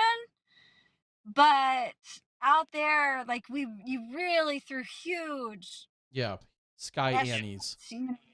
Yeah, huge, and trying to really get it up there and then let the wind, like, they were like, the disc has to finish to the right. There is no out of bounds on the sides, right? Like at Worlds competitions, and so it was throw it as far up to the left as possible and try to get it to just glide as far right as possible. And that's something you don't practice. And I will say, I think after throwing that there and then going to distance competitions at Worlds, it always screws me up because I want to think, okay, this is how I did it. And you can't do that there. Yeah, because and what she's referring to, everyone, is that at a Worlds, rarely have they ever been an official distance competition in that you could set a world record. They're just long throw. They're essentially a long throw competition that generally will have some kind of boundaries. Some have been more forgiving than others, but generally there's been some kind of boundaries, OBs left and right, that you have to contend with. Whereas a raw whiff diff distance competition, you could literally throw in a 360-degree direction, whatever suits you, and it gets measured from there. So that's why there's some distance differences. And, you know, it'd be funny to see you throw, I'll just make up a number, 6'10" at a Worlds distance competition, and you're technically not breaking your own world record in that sense, but it would still be likely the long throw. So yeah, pretty crazy to see these throwers, specifically Holland and Ella, are the two that, like, as we just said, are kind of the front runners to challenge you. And like you said, you have a few years of experience on them, but it's something that I think they're both excited about. I like that. Yeah. And more experience. Of course, I don't want them to break it. You know, that's something I'd love to have forever. But I mean, a 7-year stretch on it's pretty good, I think. I think that feels. If it gets broken, it's what? I was gonna say, I think it feels appropriate. Like a distance record, something like that should be broken every so often, every 5 or 10 years. I mean, athletes get stronger, they get better, the disc technology improves. Right. It's really sad that the MPO one was broken the way it was, because it's almost impossible at this point now to ever truly break that. Yeah. Right. And so the FPO one feels like a much better distance record that we'll have. And someone on the board has even said, like, you know, talking about different things. And I said, you could maybe have different records based on different wind speeds. You know, hey, I broke it from 0 to 20 or 0 to 10.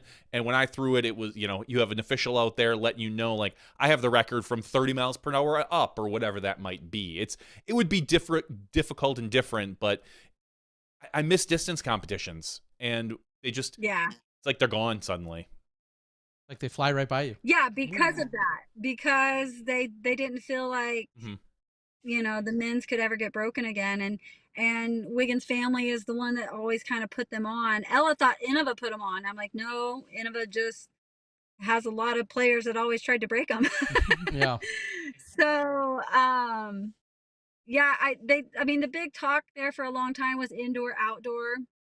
But I will publicly defend, again, since we're on the subject, that people have zero knowledge and clue how difficult it was for those boys to throw those shots. Like, I didn't even throw the last day. It was that windy. Double G barely could get it over 400. Right. And so, like, the wind was just sucking them straight to the ground. Throw in a tailwind. You don't typically get like this great, you know, it's really difficult to throw in the wind. And so they just, Simon and them got just a couple of throws off. I would say you get 5 throws, 3 runs. I don't even remember if they took all 15 shots.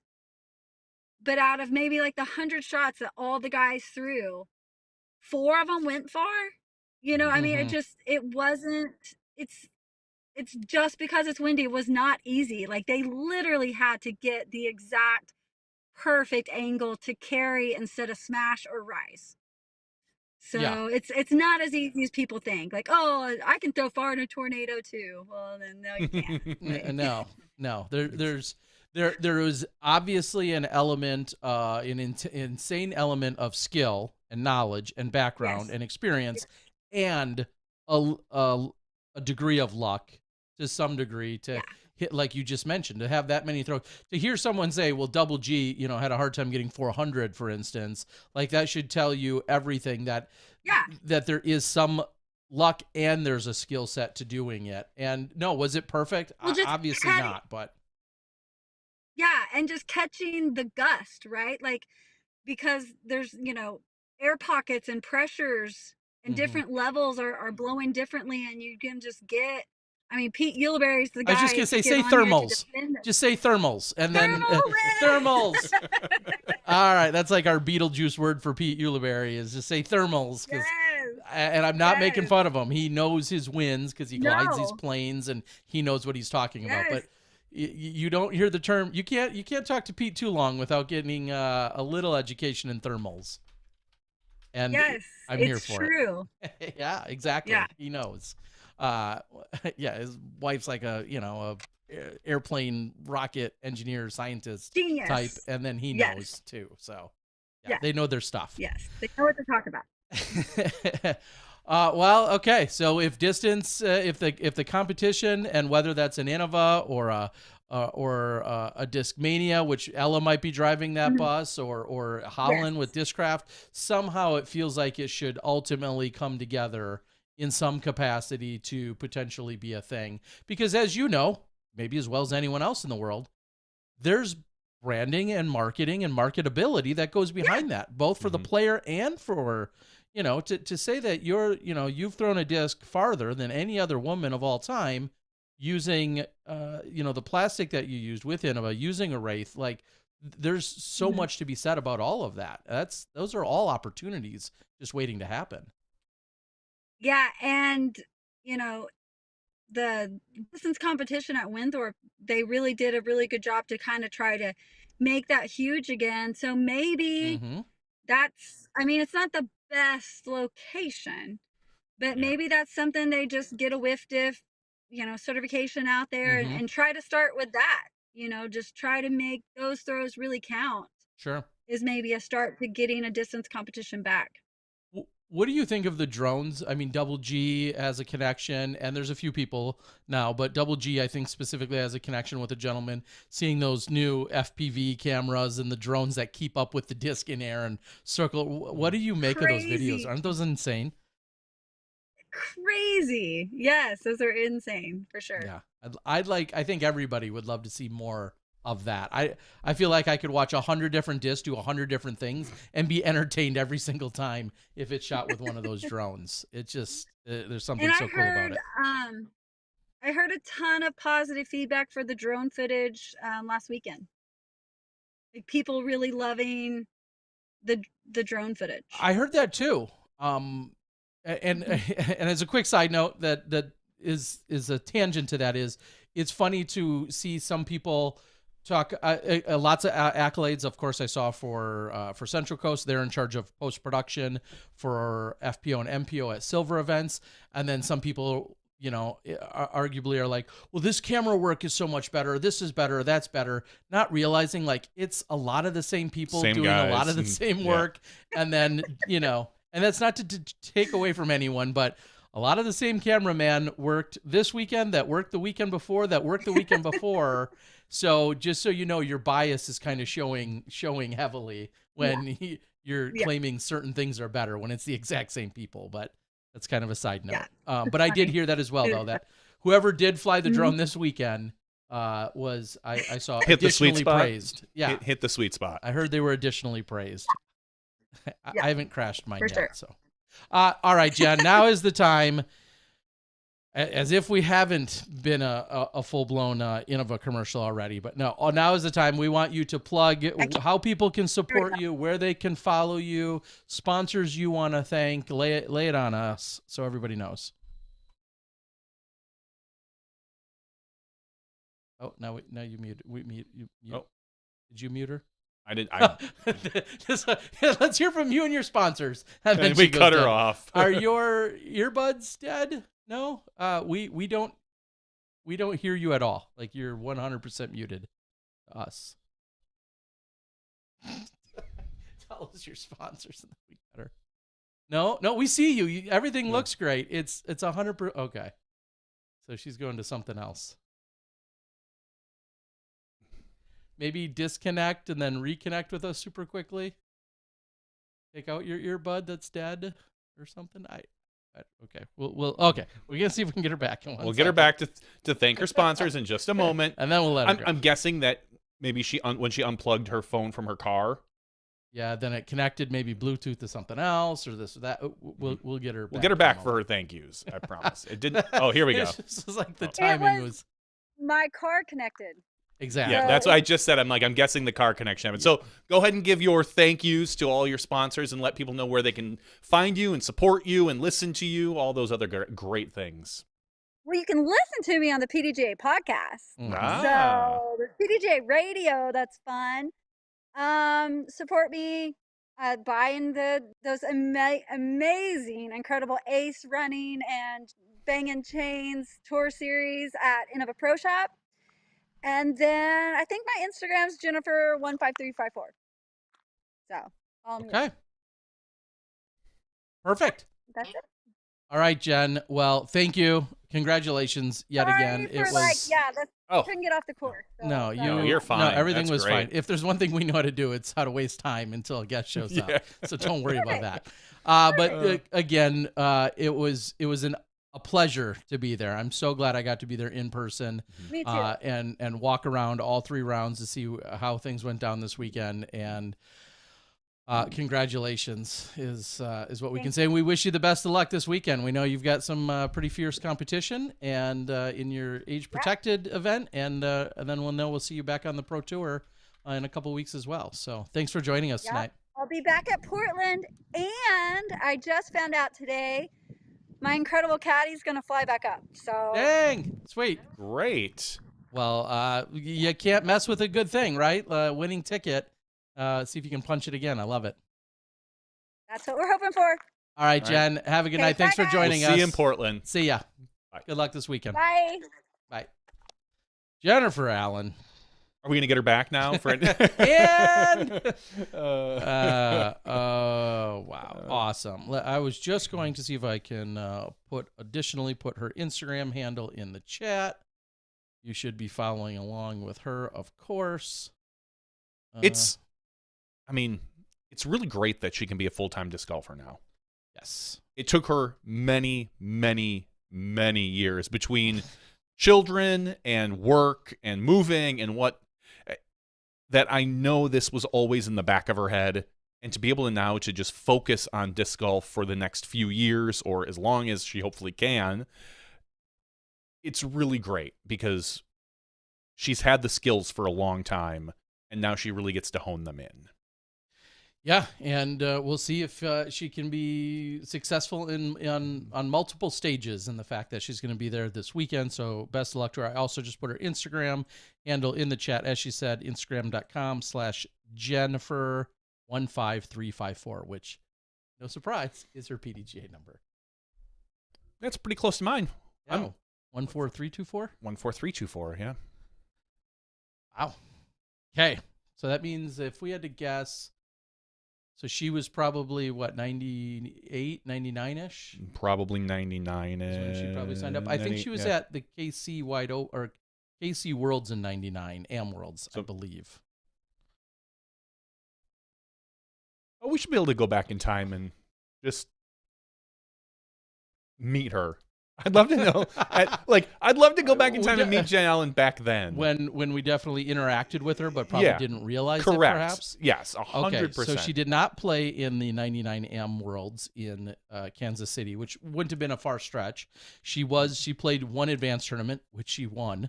Almost to the day back in 1999. 24 years ago. In 2000, yeah, that's a good question as to when you or she played obviously in Texas and in Oklahoma quite a bit. So even though she was playing golf roughly the same time we were playing in tournaments, not really in the same neighborhood. There was nowhere we would have seen her in the year 2000. I'm just trying to think of where. I knew of her before I knew her. Yeah, and so 2000. Yeah, I mean, she played a lot of Oklahoma. I don't think it was until the mid-2000s that I really, maybe mid to late, maybe 2009, 2010 is maybe when I first met her. This is going to drive me crazy to not. This is why we need Statmando. Where did our PDJ numbers intersect? And then did we talk at that point, or might we have? 2010 Worlds, she played in mixed doubles.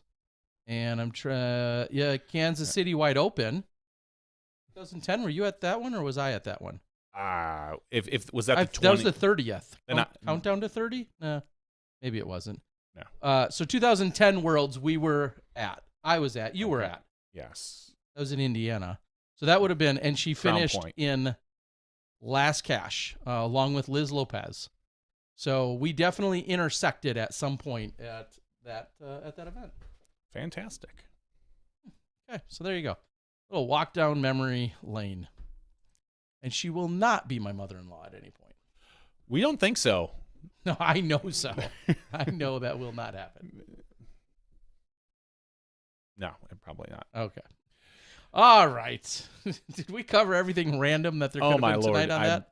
I'm fairly certain we did. I mean, let's face it. When you have an experienced old school golfer that knows all about golf and has had some of the silliest adventures like we have as well, it's kind of great to step back into that instead of some of these kids that weren't even throwing frisbees when you and I first started disc golf. They weren't even born yet. It's a little bit different, that's for sure. Anyway, any other A tiers taking place this weekend that we must make note of? I saw James Proctor and Eric Oakley were playing overseas at what must be in the SDGPT. Yeah, the SDGPT. Because I know it was presented by Clash, which of course they're both sponsored by, Mm-hmm. and I saw that it was taking place. I did not actually know the results. I just knew they were playing. Well, so now Johnny, you do. Spoil it for me. Tell me what happened. They crushed the field. Oh. Okay. So James wins by shooting a 28 under par. Eric Oakley shot a 25 under par. Alex Wemborg with a 20 under. Dennis Agutson with a 19. And you've got Elias Grippler. The gentleman that kind of famously decided to throw it straight into the car at the European Open. Oh, yes. And then also a week or two earlier threw it straight into a spectator. A spectator. And then the irony is that his last name is Grippler. Yes. I spent some time with him, so I hope you're doing well. Josef Berg.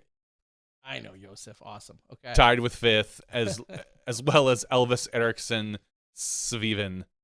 Those are all tied for fifth. But yes, they went over to support Clash and play in that event. Get an early start to the European swing. I don't know how long they're going to be there. If they're going to play more of the European events or if they're coming back. Click on one of their names. That's too easy, Terry. I know it's a whole click away. Two clicks away. 2 clicks away. And what else do they? No, have they're coming. Up? They're coming back. All right. It makes sense because actually, I actually did know Proctor was coming back for the Portland. I did see that, but congratulations to them on winning over there. The FPO for that particular event, Sophie Bjorleik. I'm gonna go Bjorleik. Sophie Bjorleik wins.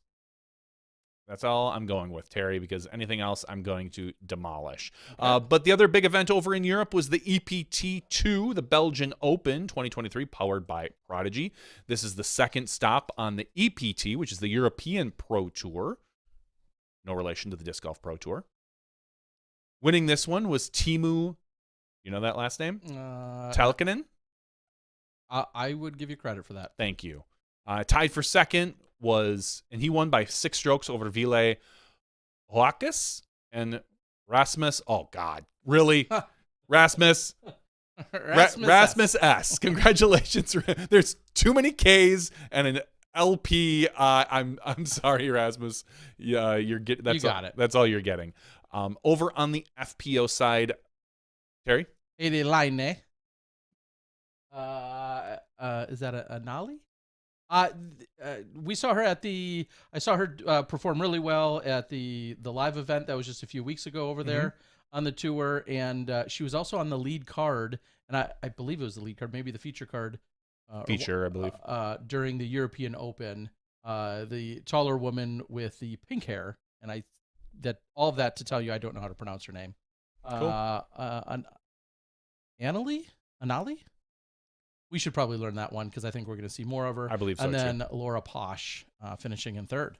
So congratulations to the EPT. Remember, if you want to watch the EPT live. You can go to Disc Golf Stream. We gave away at Skip Base. We gave away a subscription to Disc Golf Stream. Terry and I have subscriptions to Disc Golf Stream. If you like live disc golf and you can't get enough of it, you've got the Pro Tour, but we've also got Disc Golf Stream. And you know what? Maybe you're a night owl and you want to watch disc golf at 2 in the morning when the FPO play. That's a good time to do it. Terry's a night owl. I am. Nothing better than putting on some. Yeah, because if I want disc golf 24 hours a day, it's there for me now. It is there for you. All right. The Auburn Open out of Auburn, California. Matt Bell wins. Second place, Greg Barsby in MPO. And there's only one FPO. That was Kelly Schneider. Congratulations. Shasta Chris, shout out. MP40 champion there. And we're going to move over to the 32nd Capital of Texas Open in MPO. Mason Ford wins that. He's still at home, I believe, with Val. Kind of staying local. Rumor has it they'll be returning of the Val. Return of the Val at DDO. Yes. So that we should be seeing them at DDO. Hopefully everything's healing up really well. So Mason Ford over Blake Whitehead. And then down in FPO, oh, there was no FPO. So never mind. We're not gonna talk about them Masters. They don't matter, right? Wait, who is the champ? Yeah, let's list the champ. Oh, fine. Michael Infante. Michael Infante. Fine, Terry, you can do it. I will let you. I know there's one Masters champ I got to call out here coming up. Keep going. No, yeah, go ahead with that. All right, we're gonna do there's a lot of A tiers. Jeez, it's a busy weekend. Lake Marshall Open. Prodigy presents it over in Montrose, Virginia. Braden Sides wins this one on the MPO, and on the FPO side, Natalie Ryan continues her dominance in the A tiers. So congratulations to Natalie. I know Natalie, they just dropped a Tour Series disc for Natalie. So if you want to go out and support Natalie, by all means, go ahead on Neptune discs. We'll go right down to the Lincoln Flying Disc presents the 32nd annual Star City Shootout, sponsored by Dynamic Disc. Another mouthful. Not going to repeat it again. MPO, Aaron Hyaib. I don't know if that's right. I'm guessing Heeb. I'm going to go. That's just a guess, though. I'm just going Hyaib. I'm just going to make up an accent for it. Way to go, Aaron Hyaib. Beating Logan Harpool. MP40 champ. I already know it.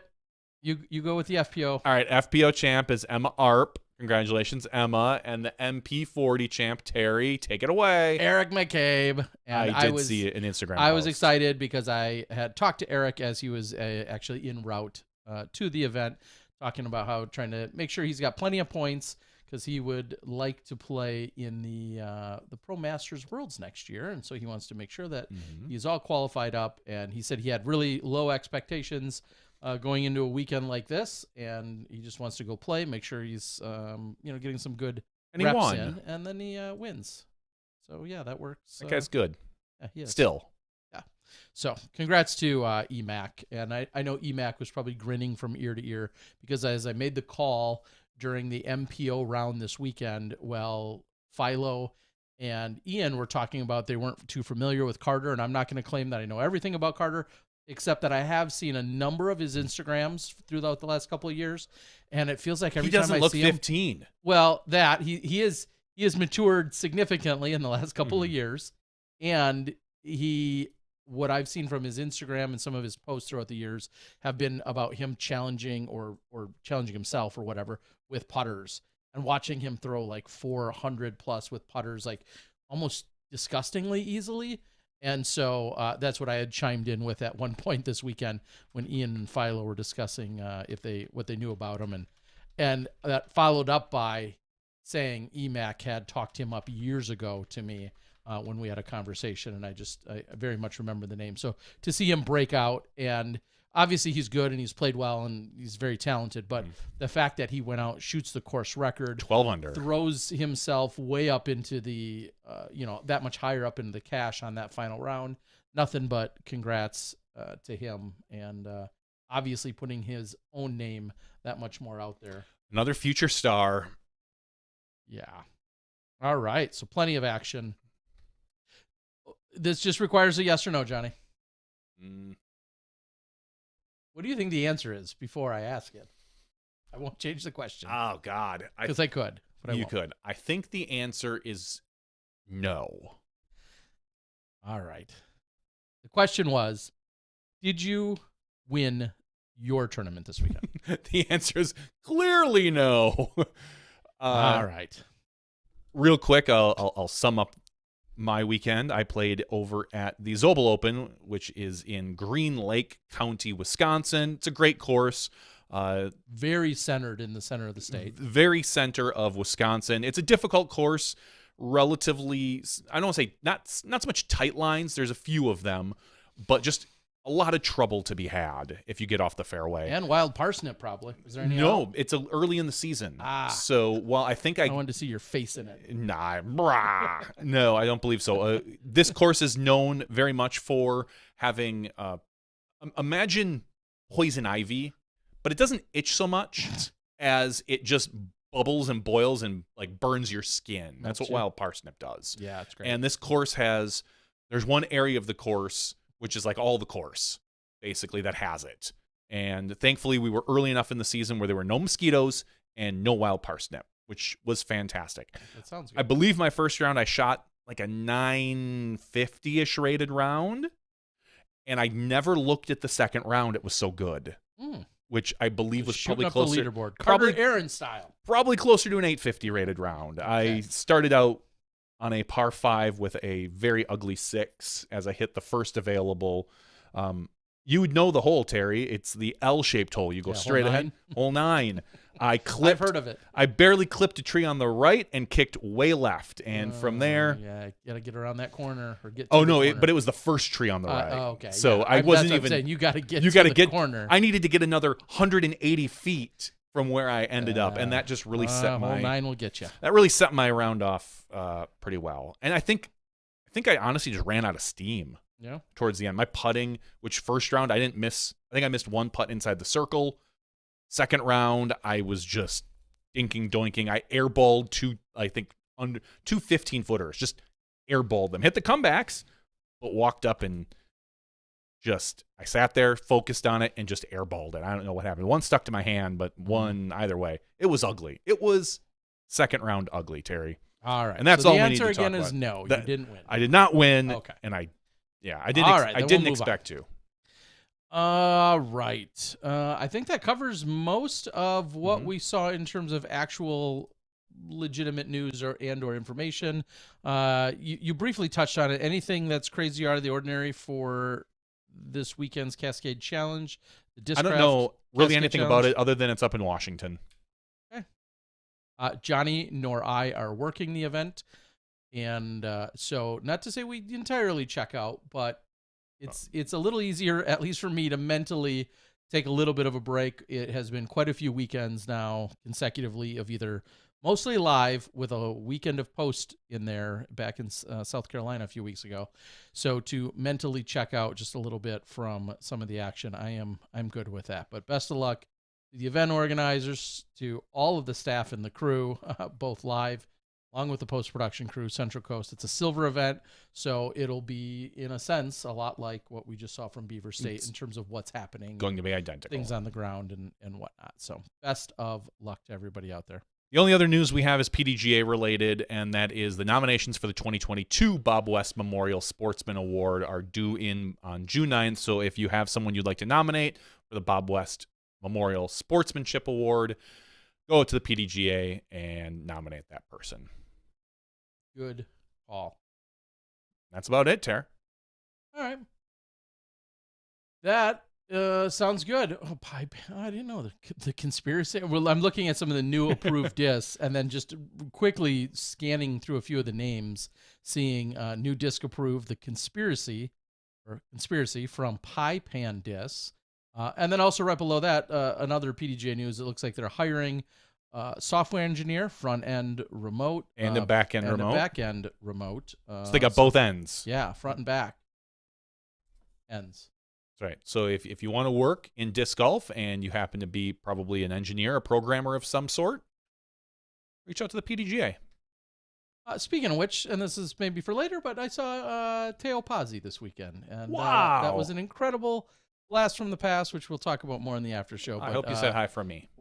Just the fact that there's a lot of PDGA disc golf where we are at this stage, thanks to people like Teo Pazzi, who, unless you're old school, won't be a name that you'd recognize. And it was one of really the very first PDGAIT people. Yeah, and just helping with live scoring and bringing so much in front of everybody that we all now completely have forgotten about and take for granted because of where we're at. But people like him helped get us to where we are.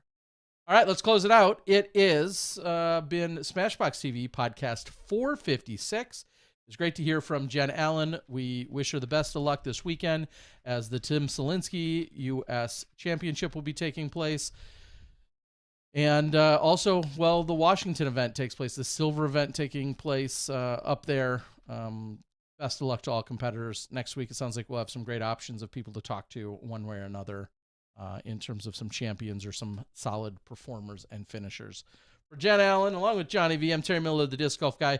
Join us in the after show. Stuff might get a little bit silly, or it'll be super calm. We'll see. Either way, we'll see you then when you step inside the Smashbox. Thank you to our $2 and above patrons. Your name is listed below in the credits. If you are interested in being listed as a producer in the Smashbox TV credits and supporting this and other fine podcasts, please visit patreon.com/SmashboxTV.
Hello, everyone, and welcome to Smashbox TV's podcast after show 456. That's the cadence. That's what I was going for. Hey, listen, I just roll with the punches, Terry. You nailed it. You pick me up when I stumble. That's what I'm here for, Terry. I feel like you're kind of like the wind beneath my wings too. When there was only one set of footsteps, was that carrying you? Yeah. Something like that. All right. Welcome in, everyone. This is the after show. Things may or may not get a little silly. If you're here for exclusive disc golf content, you're going to be disappointed because we'll talk about things that may or may not involve disc golf and other references, pop culture, other sports, random stuff going on. And most importantly, two things can't possibly both be most importantly, but two very important things include the Smashbox TV giveaway happens. It does. So if you're a Patreon supporter, you're automatically eligible for that.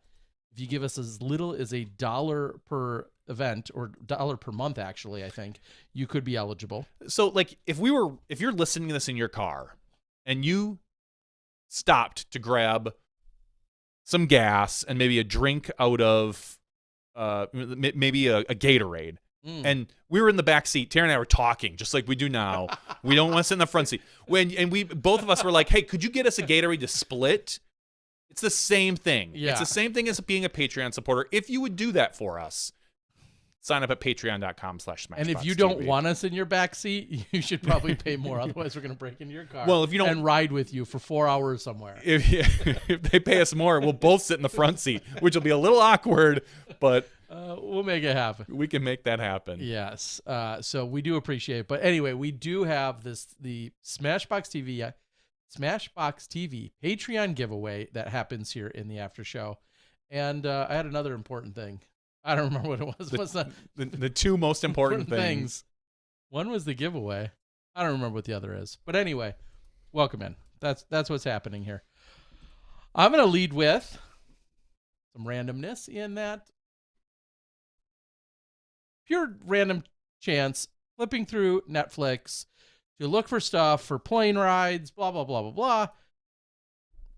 I'm sure this was a big deal at some point whenever it was bought or announced or released or talked about. All of the seasons of Seinfeld are on Netflix. And again, you don't have to holler at me. Okay. Because this probably is really old news. I'm not actively searching out things like this, but it was. And I thought, you know what? That was clearly within our time frame. It was obviously one of the most iconic and revered and well-known shows of all time. I could see starting from scratch. Because clearly, I do not remember them. Let's back this up a little. I remember taping Seinfeld episodes, like on a VHS tape, right? Either that or you had to sit there and be ready to go on Thursday night to actually sit and watch it. DVR didn't exist, and there was no streaming services and so forth. Like, you had to sit and watch it live, so to speak, at the time it was on, which I think was 8 o'clock on Thursdays, or Central, or you had to put it on a VHS. So this clearly very much dates it to when it was. And I thought, yeah, I'll go back. I'm thoroughly enjoying it, which probably may or may not be a surprise. I know Seinfeld wasn't for everybody, although quite a few people liked it. I didn't really ever like it. Yeah, that's kind of weird.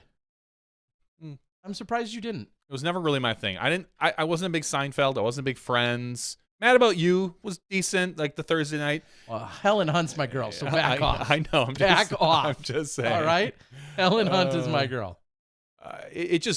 Seinfeld just wasn't, it just never clicked for me. I never loved it. What is the deal with you not liking Seinfeld? Maybe that's part of it. Yeah, but that was so late. That was so much later. I mean, I'm into season 3, and that wasn't part of the shtick yet. Just like I just noticed, and I'm sure there's a ton of Seinfeld aficionados and really smart trivia type people that could probably chime in with a million things right now. And I will watch it. Great, I'll listen to that. But just like I just noticed, at some point in season 3 is when the kind of semi-iconic or the now iconic music, correct, started kind of getting filtered into the episode and into the intro. I remember watching the first season and not liking it, and never really went beyond that. And everyone says, "Oh, it got better. It was funnier. It was this." There are some funny and iconic episodes and parts to that series.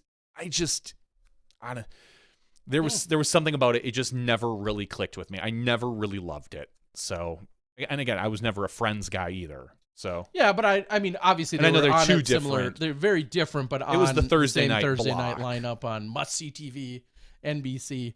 I think they could be mutually exclusive. They are in terms of your affinity for them, but yeah, I really have thoroughly enjoyed going back and starting from scratch, because there's a ton of episodes either I didn't remember or I may not have seen. Like I said, it wasn't as easy to go watch something that you missed back in those days. I feel like there's probably not an episode of Seinfeld I haven't seen part of. Just because it was replayed so much for us here, after the news. There comes Seinfeld. After, you'd come home in the afternoon. There's Seinfeld on. For a while, it felt like it was on everywhere. So I feel like I've probably seen a good portion of most of the things, but I can't remember a time where I would sit down and watch an entire episode, unless it was on in the background somewhere. It played heavily through its syndication for sure, and I didn't sit down and watch a lot of those either, and that's where maybe I feel like, okay, now I've got the time that I can catch up if I'm going to do this well on these planes. Sure. Which leads me to point to, and I remembered my other most important thing, by the way. If you want to interact or if you have questions during the after show, on our chat board is the best place to do that. So that's the other more interactive, exciting, or not so exciting part of the after show, is the fact that we're glued to the chat board here on YouTube. So if you got something you have to ask or want clarification on, put it in there. The other thing that I have done before, but is still a little bit of a rarity for me, is I took a red eye on Sunday night out of Portland. Mm-hmm. So it was a relatively quick trip in the sense that I went out there on Thursday night. Obviously, was there Thursday, Friday, Saturday, or Friday, Saturday, Sunday. And then with the way the event ends at roughly 7 o'clock, able to still get everything done that I needed to. Got a quick shower in, actually, and then headed to the airport. And that's a different experience as well, just because we don't have them that often. Very rarely. Being in the Midwest, being where we are, flights may come in at 10, 11, even 12:30, midnight or 1 or so. That's usually about roughly the cutoff. And obviously only certain airlines typically have them, and so on and so forth. But I really enjoyed it because and there's nothing I can do about it right now, but oftentimes when I'm in Bend for a weekend and we get done at 5 or 6-ish in Bend from an event, because usually they're more east of us, more often than not, there's nothing I can get out of. I can't get out of Redmond, which is right next to Bend. I can't get out on Sunday night. And the only logical time, really, unless I want to wait all day, the only logical time to get out on Monday is at a 4:58 a.m. flight, which doesn't bode well for a night owl. And then it's a layover, and it just makes for a really long Monday. I enjoyed this one that I had a red eye, not great sleep, got back, and still did sleep quite a bit on Monday, but it felt different. And for those that travel, maybe you know what I'm talking about. It definitely was preferred. I enjoyed that a lot more. Rather than trying to go to bed, not being able to fall asleep till 1 or 2, then having to get up at 3:30, I'd rather just fight through it during the red eye flight. Except for it was warm, and that sucked. Like warm, like really warm. Like I knew it was warm because I'm like fiddling with the fan or the overhead.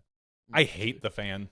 Yeah. Well, I was fiddling with it, and I don't feel anything hardly coming out, and it felt really warm. And then the guy, I'll use the disclaimer, the in-shape gentleman next to me was also fiddling with his, and he was also warm. So I'm like, this isn't just a big guy problem. Like this, it's warm in here. And so the sleep was hindered for that reason. So it kind of sucked. But overall, I love the idea of trying to get out if possible, and a red eye works out really well. But yeah, that's my story. Pretty good one, huh? That's a great story, Terry. Okay, maybe not. All right. So what? Some basketballs were happening this last week? What went down? Denver Nuggets beat out the Celtics and no, I'm sorry, the Lakers. Not the Celtics. I don't know shit, but that doesn't sound right. Denver Nuggets beat out the Lakers, and the Heat are about to beat out the Celtics. So sorry. Yes, okay. Last time I think, yeah, that's what's happening in the NBA. So it looks like we're going to get a Heat Nuggets final, and it makes, as a Bucks fan, sounds delicious. Yummy, Heaty Nuggets. As a Bucks fan, I guess it makes me feel a little bit better that the team that knocked us out is going to go to the finals, considering we were favored to win. Of course, the Heat were getting healthy, and Jimmy Buckets decides he's going to become the next greatest player for this for this postseason run. So, good for it. I won't watch any of it, because I never do. I'll just figure out who wins afterwards, and I'll probably hear about it here on the board first. Okay. The board's talking about how Futurama is a fun rewatch every few years. I watched a little bit of Futurama. I should watch more of it. It's a series that I would probably love. Can't watch everything. Okay. King of the Hill. I never really got into King of the Hill. It's funny, but same thing. I've only seen a few episodes. And just very generically speaking, not that I had necessarily anything against them, but there's not and I know how iconic and legendary Simpsons is, but there's not a single cartoonish animated series that I've ever fully latched onto. Not one. And I know Simpsons started when we were kids. I'm very familiar, and I understand how culturally iconic that it is. I just never got into it. I never really got into South Park, just to name a couple. And then, that first season we all watched together, kind of. and that's we were in college at and the it dorms. was so edgy, and they were saying all the most edgy, ridiculous things on Comedy Central. Like, oh, this is so awesome. And that pretty much wore off on me. I always just felt like a lot of those cartoons, and I think South Park really hit on it, was there was this extra element of being able to say whatever they wanted because they were a cartoon, and I felt like they pushed the envelope just because. I don't want to say they pushed it because they could, but like that's what was supposed to make it so much cooler. And I was just always like, okay, it feels like it's, I don't know, forced. And that's funny because there are some cartoons. And that's how I never watched Beavis and Butthead. I thought it was the dumbest thing ever. And that was when we were in like middle school. Yeah. And I thought that was stupid. I did too. Yeah. You know, Simpsons, I don't feel like ever really did that you were saying. Simpsons in general was, you know, the early seasons were relatively good. And I hear that the newer seasons are okay. I'm not going to watch it. South Park is that still running? Yes. Is that like? Yeah, South Park is still running. Eh. And Futurama doesn't really push the envelope like that. It's a little bit more social commentary, it's a little more sci-fi type thing. It's something I would, again, probably love, but just haven't had a chance to really get into.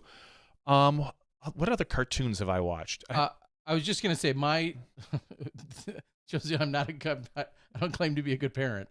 My 12-year-old, who's the rowdier of the two, loves Bob's Burgers, which is definitely also not appropriate. And it's on Fox. I don't think it's inappropriate. It's on Fox at prime time. Well, she started watching it a few years ago. I felt like it was a bit ahead of her. That could be. So, yeah. At what point? I mean, because that has to have like at least a PG-13 type rating, and then some of the references and innuendos, and that falls in line with everything else I just said. It's like they push the envelope, and they get away with it more because they're a cartoon for some reason. Yeah, they can. It's interesting to me. Spock says JVD strikes me as a Mystery Science Theater 3000 kind of guy. I used to watch Mystery Science Theater 3000 when it was on the Comedy Channel. That's how long ago it was. Before it was Comedy Central, it was just the Comedy Channel on cable, and that's when I watched. The other thing I always loved to watch was the first talk show that I really enjoyed was called Night After Night with Alan Havey. It was on the Comedy Channel as well, Comedy Central or whatever. And I really enjoyed that. Night After Night with Alan Havey was my first intro to a talk show, a late night talk show that I enjoyed. You know, before Carson for me, or Jay Leno or Jimmy Fallon and stuff like that. I always enjoyed that quite a bit. Well, I'm trying to think of other cartoons that I've watched. Star Trek Lower Decks is really good. It's a cartoon. It's a kid's cartoon. The next one, I really, really enjoy Phineas and Ferb. I think it's very, very funny. But it's truly, my kids loved it, so I got to sit and watch it. And I think they're doing another season now. Like every cartoon seems to be coming back and doing seasons. Other than that, I didn't really. Well, it's funny because I'll answer Scheid, who on the board, Hyde or Scheid, says, Terry, have you ever seen Archer? Oh, I did watch the first few seasons. I don't need to because if you just hang out with Steve Dodge for a few minutes, you'll get every Archer reference in the world. Big fan, and then he turned me on to it. I went out and watched it. I do thoroughly enjoyed it, but there was just still it is brilliant. I truly do believe that it's brilliant. Got dumb for a while. Okay, see, and like I didn't watch enough the later of it. seasons. Okay, because I didn't watch enough of it. I saw it, but then I just lost interest. Again, there's just something about the cartoon aspect to it. I know I've talked about that before. Whether it's a true anime, a Japanese anime and that style, which has never interested me, or just even in any of these. And some of these I think are very well written and or could be clever. I just, for some reason, they just cannot keep my attention. But yes, Steve Dodge, I mean, I feel like half the time when you've been around him, he just is explaining the Archer reference he just made, because he's a big fan, and I think Steve Dodge is a very funny, brilliant man and storyteller. And so I was like, I have to give this a try, but for some reason, I just couldn't stick with it.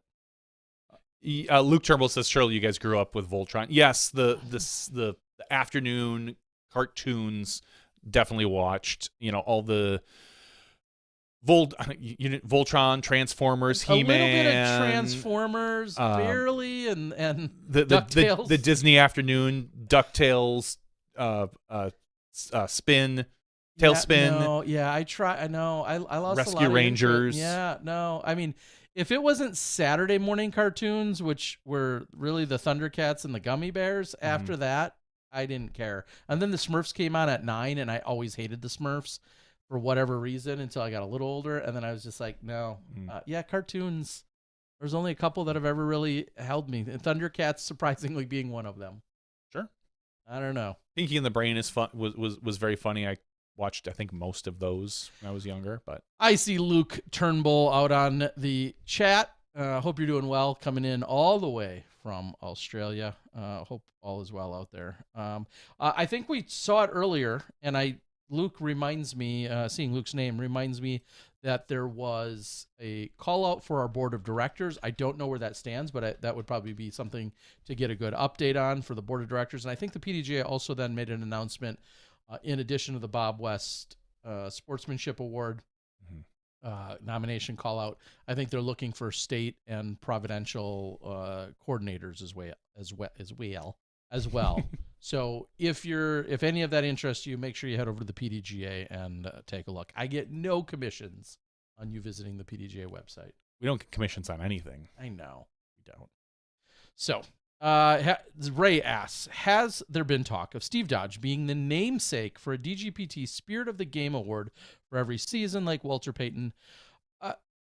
Kind of, sort of, almost. And what I'll say to that quickly is, at the industry conference that was held in Tucson earlier this year during the All-Star Weekend, Steve Dodge made a keynote speech, had lots of great, insightful things to say. But one of the things that I think was officially determined or solidified is, as he's forever talked about, spirit of the game, and something that he's pulled in from the world of Ultimate. And that's why at a lot of our broadcasts, almost all of our broadcasts, you should see, and I know I just did the one for OTB, at least at our Elite Series events, you should see a Spirit Award handed out to somebody. It could be a player, could be a volunteer, whomever, but Spirit Awards are issued, given out, awarded to various people at what I believe is every Elite Series event. That's an initiative that Steve is trying to make sure that the Pro Tour upholds and follows through on at every single event, at least at the Elite Series. It may change if you're good at a Silver Series event, we don't care. No, I'm just kidding. And maybe they did it. I honestly, I didn't hear one called out in the booth this weekend from Philo and Ian. So Spirit Awards are something. So if that kind of answers what you're asking, then Ray, it's not the Steve Dodge Spirit Award specifically, but he has championed the idea of there being one. And this also comes from, if you're familiar with seeing Steve at what used to be the Marshall Street Open, the Maple Hill Open, the Vibram Open, the MVP Open at Vibram, whatever it's called. Steve had given out Spirit Awards for quite a few years at that event specifically. And then he ultimately wanted that carried and pushed forward now throughout every event at the Disc Golf Pro Tour level. So hopefully that kind of answers what you're saying. And I think that ties perfectly together with Steve and his overall mission there. How about the Golden Felberg statues, the Feldies? What? That'd be weird. Yeah. I'm going to go with no. Felberg's done a lot of great things. He's going to be in the Hall of Fame, I've got to assume. He should be. But I don't know if Feldies are something that we need. Maybe they are. No.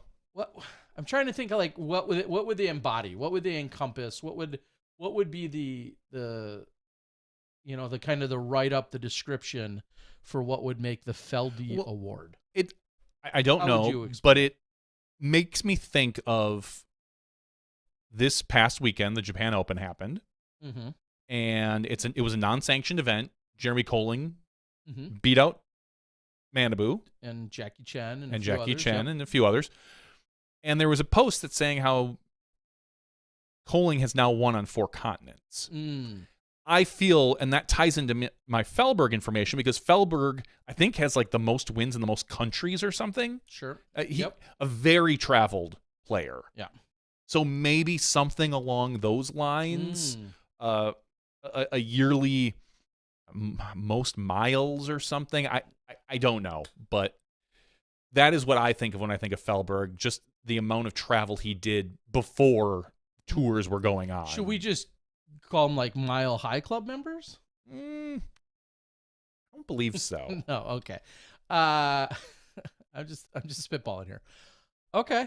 No. That's what I there think could of be a when I tie think of in that sense Felberg. for sure. Obviously, Felberg very decorated in a Yeah. number of countries. Now, it's funny you bring up the post by Colling and him winning in 4 different continents. Clearly, it's a win. Nobody's debating that. He won handedly in Japan. I think he won by 16 over Manabu. I think that was the number. Does and this is so particular, but we're getting there, which is a good thing. Does that get lost or brought up when Statmando goes to run some stats, seeing that it wasn't PDGA sanctioned? No, it's not sanctioned, so I doubt it'll get pulled into their database. So it'll, in theory, it's a lost event. Like, it means something to Jeremy, as it should. He beat a few really great players over there. But statistically, gone. It's the same argument I have when people talk about how, like, throw pink. Like, oh, we should treat that like a major. We're going to treat that like a major. And I'm like, no, it's not a major. In 2 years, when you're talking about the majors that people won, you're not going to mention it. It's a lost, it's statistically a great win, but it's not a major. It's an A tier or whatever it might be that year. Sure. And does it have the top of the competition? Yes. You have everybody there that is at every major, but it's not a major. It won't be included in the major statistics. It'll, no one is going to go back in 5 years when you're seeing a Pro Tour statistic be like, oh, like when we saw the one that, how many majors does Paul have? Does Ricky have? Does Calvin have? Like, there's the list, and Paul had 17, and most of the others were at 0, thanks to Paul's 17. I feel the same way with Throw Pink. It's, again, phenomenal event. You can't count it as a major, and that's kind of how this Japan Open is going to be treated. Great event, but it was non-sanctioned. It statistically, it's gone. Because it wasn't, I don't believe it was PDGA Live. There's like there's no way to hold any of those statistics at all. And I completely agree with you. It's this incredible part of his legacy, a feather in his cap. It's an experience. It's all of those things. And I'm not trying to detract from the win, but yeah, when the story gets written from a statistical, I'll use Statmando as maybe our best resource right now. Whether it's a Statmando or even a UDisc perspective. Similarly, now that's one that could have in theory been on UDisc. It wasn't, but in theory could have been if it would have been contracted to be, if UDisc wanted it, so to speak, and if the event wanted it. But yeah, it's otherwise. It's almost like it's non-existent. I'm not going to call it an exhibition because it was still clearly a tournament and there's clearly good players. But yeah, from a historical perspective, outside of Colling remembering it and putting it on his resume, it unfortunately doesn't hold any additional weight. Yeah, it doesn't. It doesn't hold any meaning. Wrong, I wouldn't be complaining, I'm not suggesting otherwise. But a little piece of me thinks, man, it's too bad it wasn't at least like a C tier, just so that it gets pulled into a PDGA database. For historical that's kind of my purposes. That's 100% my argument. Is it's too bad that it's not there for that. And you reason. and I have maybe a different attachment to the Japan Open. People, I won't say you and I, but people our age, because the Japan Open for many years, every third or fourth year, it was a huge event. It was a major. It was a major. People Literally went to it. a major. And so now it's not. It's just, so if the Japan Open becomes a major again in the future, we'll say 2 years from now or 4 years from now, whatever that would be, you're going to look back at all the past historical Japan Open winners, like it or not, Holing's name shouldn't be there. It's not the same Japan Open. Right. It's not a major. And it's different. And I don't want to insult Jeremy by any means, but when we go back and look at, Beaver State champions, there was a year or two it wasn't an NT or a Pro Tour. I think there was one, maybe two. Whoever won those, their names aren't on. They shouldn't be on those lists. Yeah, they're Beaver State champions still, but you're saying yes, they shouldn't be included because it wasn't an elite series. The competition level year. Wasn't there, and Correct. and whatnot. It's unfortunate, but that's the way it is. Yeah, and some may not even consider it unfortunate. I just, from a historical perspective, that's why I say even if it was just listed as a C tier, it at least pulls into his statistics. It pulls into those types of things because clearly they went and followed PDGA rules and played a very competitive, high-level event. Now, as you're saying, if that's deemed an A tier, if that's deemed a major, that also likely would have pulled in then more names and would have changed the overall composition of the event. You and I both registered for it when it was when they announced it exactly before they canceled it due to COVID.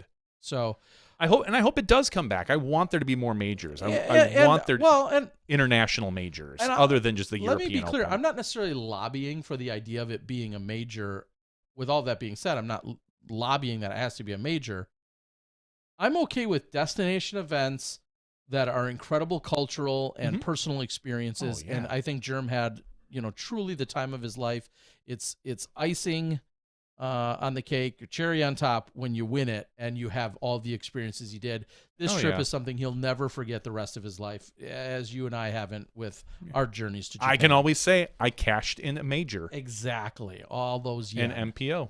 So all of those things will forever remain true of those experiences. It will not be attached to his overall standings from a competitive standpoint there. It'll still make his Wikipedia page, as it should, but it won't be in a PDGA he beat perspective. The highest rated player in the world right now. Yes. He beat Manabu. All right, let's take a look at what else is out on the board. I'm going to read a few more thoughts that have came in. Dust from Dust Esports, tells us he might be talking more Frisbee-related things. I get to host something soon related to pros throwing flying discs. Uh-oh. I mean, he might be dipping into Ultimate. I mean, that's a pretty cryptic message there. Anything could happen. Anything could happen. I don't know. Did anyone see Simon's IG post about needing more boomboxes, drunks, and disc golf chargers on the courses? Yes, that was in fact a parody post that was after a legitimate post that he had made, right? Yep. But yeah, it was an interesting post that Simon made today. Do you have that at your? I can pull it up. It's right here. Handy disposal. Earlier today, Simon Lazat posted this. Johnny, disc golf needs more Mandos. I used to hate Mandos and thought it was poor course design, but the reality is that we don't have a real disc golf course that was built just for disc golf yet. Even though we do. Maple Hill. Yeah. I mean, I'm just thinking on the tour. But until then, we need more Mandos and get rid of all drop zones. And if you miss the Mando, play it where it lies with a stroke penalty. Also, all OB should be hazard. Equals better game. Think about it. That's Simon's take. Hot take. It's even in red. The Instagram post was red, so it's hot take. That's why I deemed it as hot. I don't personally agree with all of his takes. I think that I'm sure him and I could have a wonderful discussion on it. I don't mind more Mandos. The problem is Mandos are, just like anything. Like we were talking about with OB and Islands, Mandos can be difficult to know whether you hit them or not. So depending on where the Mando is, if it's further up the fairway, you have to go around that. Simon, of all people, Eagle, throw a big bomb Anheuser that's kind of close to going around. Did it clear? Did it not? Mandos are difficult in that way. So I don't think that the sport needs more of them. Right, I can understand because he wants to shape more shots. I completely get that. And I don't necessarily know if I want all OB to be hazard. Because sometimes you just shouldn't be playing from places. Correct. And that's where I think of I'm sure our brilliant viewership out there could think of some off the top of their head, but think of sometimes where there's a Mando that's trying to either, for safety or for whatever reason it's there, and how to some degree some players may say, you know what, I see there's a Mando, I'm going to miss it. It's still worth it for me to take that stroke because I think of maybe Waco. Yeah, I was just trying to think of where there's a scenario where that might play out. Waco, do you remember everyone used to, God, I forget what hole. 7? Where everyone used to go up to the right, not everyone, but a bunch of people would take a big hyzer off to the right instead of going up the path into the right. Oh yeah, you're thinking of the last one in the woods. One so of that them. would be I think that's the par 5. That's hole That could be 11 or 12, right? The last one in the woods is what you're thinking of. I know it's so it's must be 12. I think it's 12. Go on. So something like that where players used to take a giant spike hyzers to avoid trying to hit a gap. Yeah, that completely changes that hole in every possible way. And so you'd have to move the Mando down maybe more. Maybe. No, even if so, it doesn't matter. Yeah. Yeah, if you intentionally want to miss it, then you're just going to take, as he says, unless you add another one later. So you miss 2 Mandos and you get 2 penalty strokes, because his philosophy is you just get a penalty if you miss it. If you miss the Mando, you play it where it lies and get a penalty. So, no, but I'm saying on that hole, which plays down, basically down to the left, then you shoot through a tunnel and then you play back up. Or you could throw out into we'll call it the parking lot essentially, or whatever. It's a big wide open field. I'm saying you could throw it out to the right, miss the Mando, you get your penalty. But what if there's another Mando later that wants to, that's still way back down on the fairway?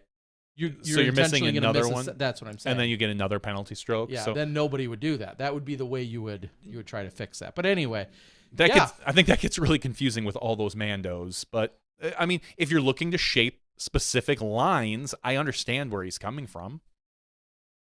To force players to throw certain shots. I do like Beaver State Fling because we do see players throw more rollers. And there is I don't want to say shot shaping, because I feel like Beaver State, there was, one or two holes where there was this giant bomb Anheuser. That's cool. Don't get to see that very often. Because too often we just see players throw big spike hyzers or big spike forehands. We don't see a player have to throw a big spike Anheuser very often, unless they're trying to get out of trouble. Mm-hmm. So to force more of those, in my opinion, is great. But I don't know. I don't know if I can get behind this from Simon. I was just thinking, is there a single Mando on Beaver State Fling? And I don't think there was this weekend. If there was, it definitely didn't come into play that I know of. I was just going through all the holes in my head, and I don't believe there were any Mandos on the course. So, I mean, it's a take, and clearly he's been around forever, and throws farther than most, and has done some significant winning. So you can take that all into account as to his opinion. I don't think what he's saying is entirely crazy. No.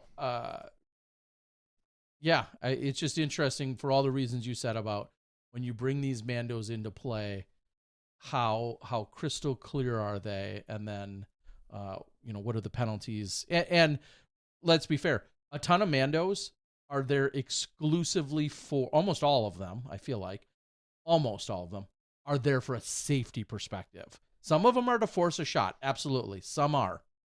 But a lot of them there are simply for a safety perspective, because they don't want you throwing usually over a road or over a particular area. Where another basket might be, or where a tee box, towards a tee box. Exactly. And then, as we said about the island, not knowing where things go over. Yeah. Not knowing if you hit these Mandos, not knowing what's going on. And it adds a little bit of gray area into our sport that I don't necessarily think we need. And of course, all OB should be played hazard. So I don't think I necessarily want players throwing from the water. Just like, I'm 3 feet in the water. I'm just going to ankle deep. And although it could be kind of interesting. Ray asked, does ball golf have many Mandos? Johnny and I are the wrong people to ask on that, to give you an educated answer to that. I guess it could be Googled. It's even funny you type in ball golf because you really wouldn't, right? Yeah, if I guess. You think about it. Golf mandatory routes or lines or mandatory plays. Routes. I don't think they do. Yeah. Forced. Yeah, I guess would it be more like a forced? They call it more of a forced dog leg. Shows you how much we know about golf here as we're questioning how it even be determined. I know who is it? I'm going to get roasted for not knowing the player. There's a huge long hitting player right now. Is it Rom? No. Who I believe is it the Masters? Anyway, he's more or less been cutting. Happy Gilmore? It's not happy. It's not happy. Okay. Not happy. He cut off a ton of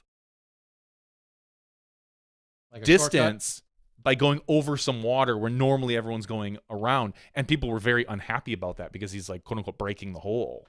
And I think they were trying to stop him from doing that. Okay. I forget exactly how that worked out. Yeah. Again, we're very much on and maybe it is display Bryson. It could be Bryson. Of our golf ignorance here, which I don't mind admitting. Spock says mandatory dog legs are absolutely in ball golf.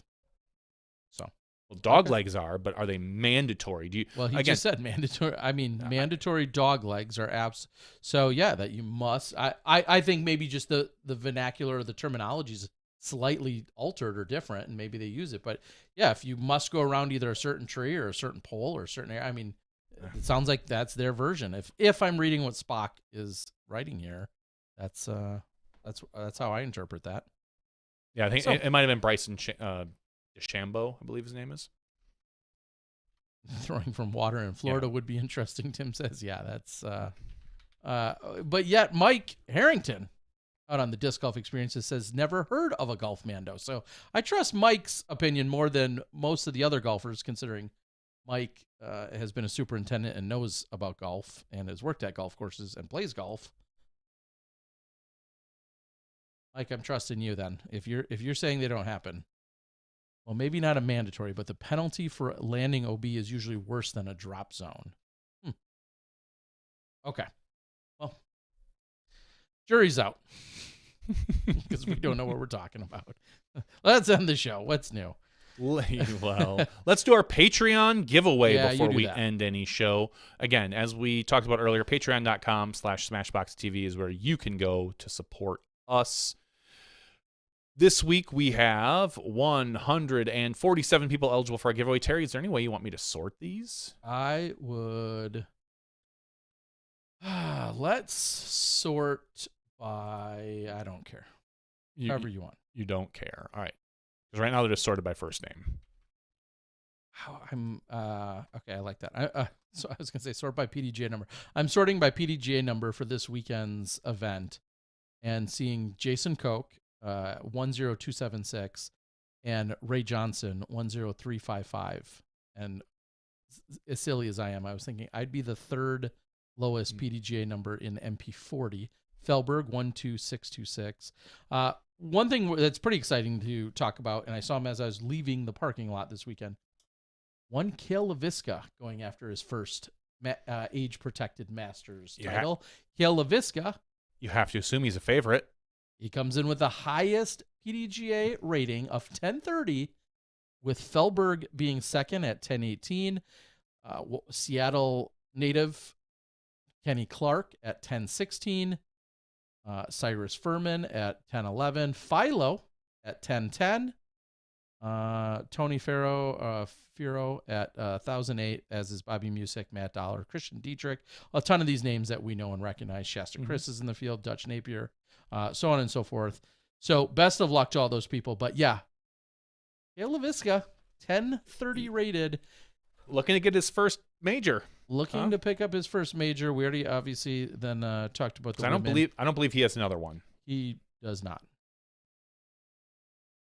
So, best of luck to the field out there. 147 people eligible for our giveaway. Terry, what number should we draw today? We're going to draw we're looking for the first. Kale's going for his first. So a bunch of those other people are looking to get the 144. First And I only sorted it by first name. Oh, I should not show everybody's email address. Let's take that down. 147. Oh, wait. I said 144. 144 out of 147. Wayne Harpster. Yeah, Congratulations, Wayne Harpster. And Wayne is a Studio Mini sponsor. Yes, he is. If I'm reading that correctly. So, Wayne, we really we like you more than most. I like you. I like you so much. You're probably over there somewhere. Yeah. Right next to Appreciate Terry. it, Wayne. Hanging up in our studio, looking at us all the time. It's not even creepy. No, it's not weird when I had friends come over and they're like, why do you have pictures of a bunch of people you don't know that They're very staring well? at you. I'm like, you know what? I love them all. Yes, we very much appreciate it. Thank you, Wayne. All right. I'm going to keep reading. So, Wayne, I'll reach out to you and we'll send some goodies your way. Yes, we will send some goodies your way. Appreciate it.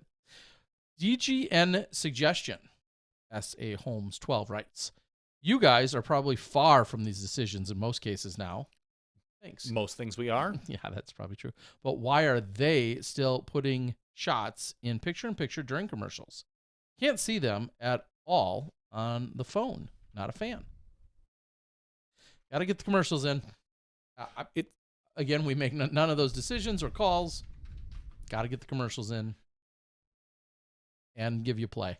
And I'm not going to lie, and I know it sounds silly, those shots matter less than other shots. And if there's something really great, they will replay it in full screen. If we, I'm using we in the vernacular term only because, again, I don't make these decisions anymore, but it's hard for me not to say we. Don't show them, then we start to fall behind. And UDisc doesn't wait for us. So if we suddenly have 8 or 9 shots that we need to show before we can get caught up with the chase card, because it's usually the chase card that we're showing, Mo has a kind of a set standard that he won't show the lead card in there. I personally would do it. I don't care, but it's a Mo thing, and Mo gets to make the decisions. So, and Mo, I don't question Mo because the broadcast is phenomenal, and he's been behind a lot of it. So if we don't show those shots, UDisc is going to keep scoring. And it's hard for us because then we have to if you notice, the scoreboard goes down. We've talked about this before. That's because something's going on in another card, and we don't want to maybe, tip our hat as to what's going to happen. If someone hits a huge 50-footer, we don't want that. And the PDGA or the DGPT can't do delayed scoring. That would require a whole nother scoring system with a whole nother group of people to be scoring. It's just not an easy solution with what we have. So that's why they decide they're showing a lot of them in picture-in-picture so they can get them out of the way so you can see them. I'm going to put that in my finger quotes here. I watch usually on my television upstairs. I don't have a problem for the most part seeing what's going on. I know it's a lot more difficult on a phone, but that's why it keeps happening. Plus, the commercials get run. People feel like they're watching more golf if it's happening during a commercial. So whether you like it or not, you're watching golf, but hearing sponsors, there's multiple reasons why it happens. Again, if it were up to the control room, we'd have no commercials. But then the Pro Tour would be out a lot of money. So it's easier for us if we don't have them. Okay. But that's more or less why they continue to happen, and they will continue to happen. Yes, if you watch golf broadcasts, they do it all the time. Yeah, I think they usually do a dual box, do a quad box, but and then you're asking at least recap the shots that were missed verbally or with replays when you come back. As Johnny just mentioned, if it's an incredible shot that happened there, it will then get likely replayed in a full screen at some point. Another little behind the scenes, pull back the curtain moment would be sometimes those then also get used as a commercial break for us as a commentator. So I may personally get up and use the restroom quickly while that's happening, or one of my co-commentators may do the same. So just know that there's another, and they're not doing those for us, so to speak, but just know that sometimes that's an opportunity for us to take a couple minutes to stand up and stretch or relax, mentally check out for a moment, quickly run to the restroom, those types of things. That happens as well. Necessarily think we need to recap them, because usually you're either watching someone putt, you're watching somebody drive.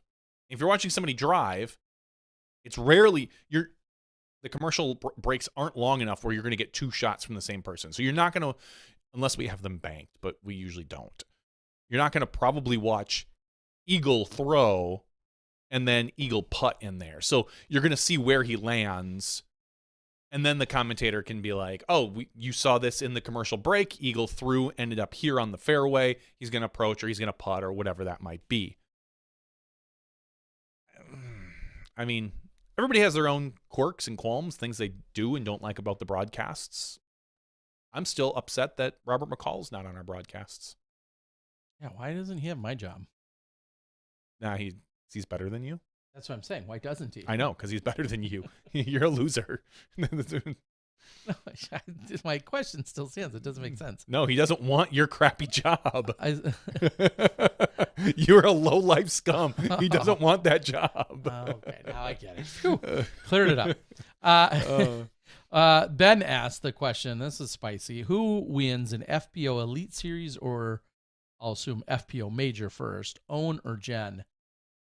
Purely going on Elite Series? Yeah, purely going on consistency. You have to. Of course, we had this great interview with Jen, and if Jen won in next weekend in Portland, I wouldn't be like, oh my gosh, that's so unbelievable. Of course not. However, if you look purely at the overall consistency and then likelihood, you'd have to tip that in favor of Owen. Owen was the highest rated woman at Beaver State Fling and the weekend before at OTB.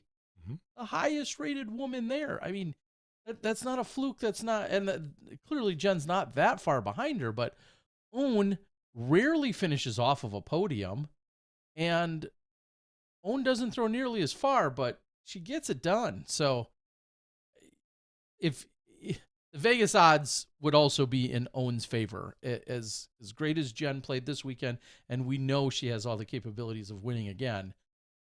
If you just look from I'll call it a logical, maybe that's not the best word, a statistical perspective, you have to think that Owen would be more favored for that. I mean, she's been right there. I mean, how many times has she finished second to someone? Exactly. I mean, it's just that consistency through and through. Somebody asked a question about how did you, of all people, how were you able to maintain your composure during Jen Allen's victory speech? I'm not going to lie. It was difficult because I have personally, of course, known Jen for many years. Yep. I've seen her play in a ton of tournaments, especially because I've been going out to Arizona for a number of years. And ever since she's moved to Arizona, every event I'm at, she's at when it comes to being in Arizona. You know, Jen, like myself, lost her mother. I lost my mother 13, 14 years ago. Jen just lost her mother a few months ago. It was difficult. I'm not going to lie. But Jen's personality and as serious yet as bubbly as she can be and as energetic, there's a lot of emotion, but I mean, Jen to me is almost like a sister in a lot of ways, obviously similar age and just having being around her for so long. It was tough. It was very tough. I won't lie, but I did keep it together, and she was kind of all over, which kind of kept me guessing. It was very fast. I felt like she went from like I got an ace on hole one, and she talking, and then suddenly it was like, and I felt all with my caddy and my mom and JB, and it was just like a turn real quick. And as soon as she started tearing up, I was sitting on my couch watching, and I was like, oh geez, Jen, you're gonna get me here. Yeah, and she did a little bit. Yeah, it was it was really incredible. And then I'll pull back the curtain a little bit on the fact that it was kind of a mistake technically. And when we'll admit this, I'll admit it. It was a mistake in the sense of how the general protocol is going with a player, regardless of the perceived or assumed margin of victory. A player is really to tap out, finalize scores with the group and the rest of them. The booth usually stands down for a moment or two, or we watch a recap, highlight package. We do all these sorts of things. And in the moment, and it's been a while since I've been out on the course, in the moment, Jen tapped out, they yelled for her, and then she immediately walked to me because I was standing there waiting, but I was expecting it to be another minute or two. And she wasn't the last one to tap out, which is Holland Hanley had to tap out yet, even though it didn't really matter because Holland had 10 strokes on the next person. Yeah. She could have tapped out 4 times and still it would have been fine. But it was in all transparency, it was not the protocol that we've been rolling with. And it happened in a moment because I'm supposed to stand there and wait, obviously, for her to count the scores. All of this happens, and then she comes over, and then a cameraman typically will count me in and say a 5, 4, 3, 2, 1. Yeah, because I noticed you started doing the interview, and they weren't on the right camera, and so you could kind of hear you through the onboard, and all I kept thinking is, like, switch the mic, switch the mic, switch the mic, and knowing full well, like, they're not on the right camera because we weren't expecting it. Not to the fault of the control room, not clearly. At all. It was almost me-ish to blame, if anyone. Usually I do blame you. But the fact is, Jen walked over, and I was standing there with the mic just patiently waiting. I was expecting it to be a full 2 minutes yet, like everything that has to happen. And she walked over, embraced me, and then we were just, it was like, it was interview time, and it went, and then it was. I'm sure Mo hated that. Well, Mo wasn't there, thankfully. Oh, that's right. But the rest of the control room was like, ah! And it never even dawned on me because it felt natural, but it technically wasn't our prescribed protocol. And so compare that to what you saw with Eagle a few hours later, and he taps in and things happen, and then eventually he joins me and I'm counted in. That's how it's always supposed to go now. That's the last kind of settled protocol. And this one, and everyone's like, basically there was this moment of like, oh, yeah, you kind of F that up. Like you weren't supposed to get to the interview. And then clearly everyone else was like, I'm not going to be like, okay, Jen, just wait. You're like, you're all, you just walked over everything. Oh, wait, actually wait 2 more minutes. We're going to, It never even crossed my mind. So I take definitely some of the blame for that. Way to go, jerk. But it felt all natural. So maybe that's. And it probably doesn't hurt. Yeah. Doesn't help. I don't know the right way to put that. That you and Jen are pretty tight. That's what I mean. Like that it's just that she would naturally come to you, even if you probably weren't holding a microphone. She probably would have come over by you first. Yeah. So it. So yes, that in all technicality was a couple of minor mistakes, but we got Jen, and everything went well. But as soon as we were done, I was like, oh yeah, wait, oh no. And they're all like, yeah, you kind of went too early. I was like, oh yeah, I guess we did, forgetting all protocols. Way to hork it all up, Miller. That's what I do. I haven't interviewed a champ in a few weeks on the network, and I come in and just F still going with the network, huh? I know, I think Ian started that, and it's a reference from time to time. The network, huh? What? I don't know. You think I have to explicitly say on Disc Golf Network? No, I don't think you have to, but the network. I don't know. We're watching disc golf. Everyone there is a disc golfer. It does make sense. I don't have that big of a problem with it. All right. Last time Jen was on Smashbox was also touching. Yeah, she, we had her, of course, when she won, actually just a few months ago, and we almost, Johnny and I were trying to piece together when was the last time we talked to her. I thought it was about 6 months, but it was really only 3. Yeah, she had won, Shelly Sharp or not Shelly? Yeah, Shelly Sharp. It was right after her mother had passed, I believe. Yeah, Shelly Sharp. Yeah. So, yeah, and then real quick on the cat merch thing, I'll just quickly say, like, I mean it when I said I was just standing out in the fairway, and I'm excited to get things rolling. Just a couple holes left to play. My feet were hurting. I was like, okay, we're getting through this Sunday morning action. and I am just so down the fairway, just sitting there waiting. I see the cameraman way up ahead, along with the UDisc scorekeeper. And just to see Cat Murch's cut roller come in the way it did, all I kept thinking is, when I stood out there, I was like, well, they're not that I'm not trying to avoid a camera, but I'm also obviously not trying to get in front of the cameras. I was just standing out there thinking, yeah, this is no man's land. I should be able to see everything I need to see from here, and I shouldn't interfere with anything. So the fact that roller came in and then went past me and rolled around, it was, that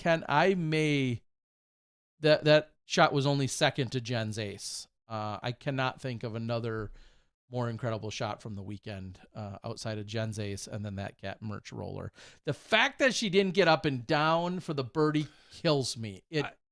She kills me. That's I don't want to say difficult it's not. approach. She threw it low. She hit that so easy from where she was. Mm-hmm. She should be frustrated that she didn't get up and down.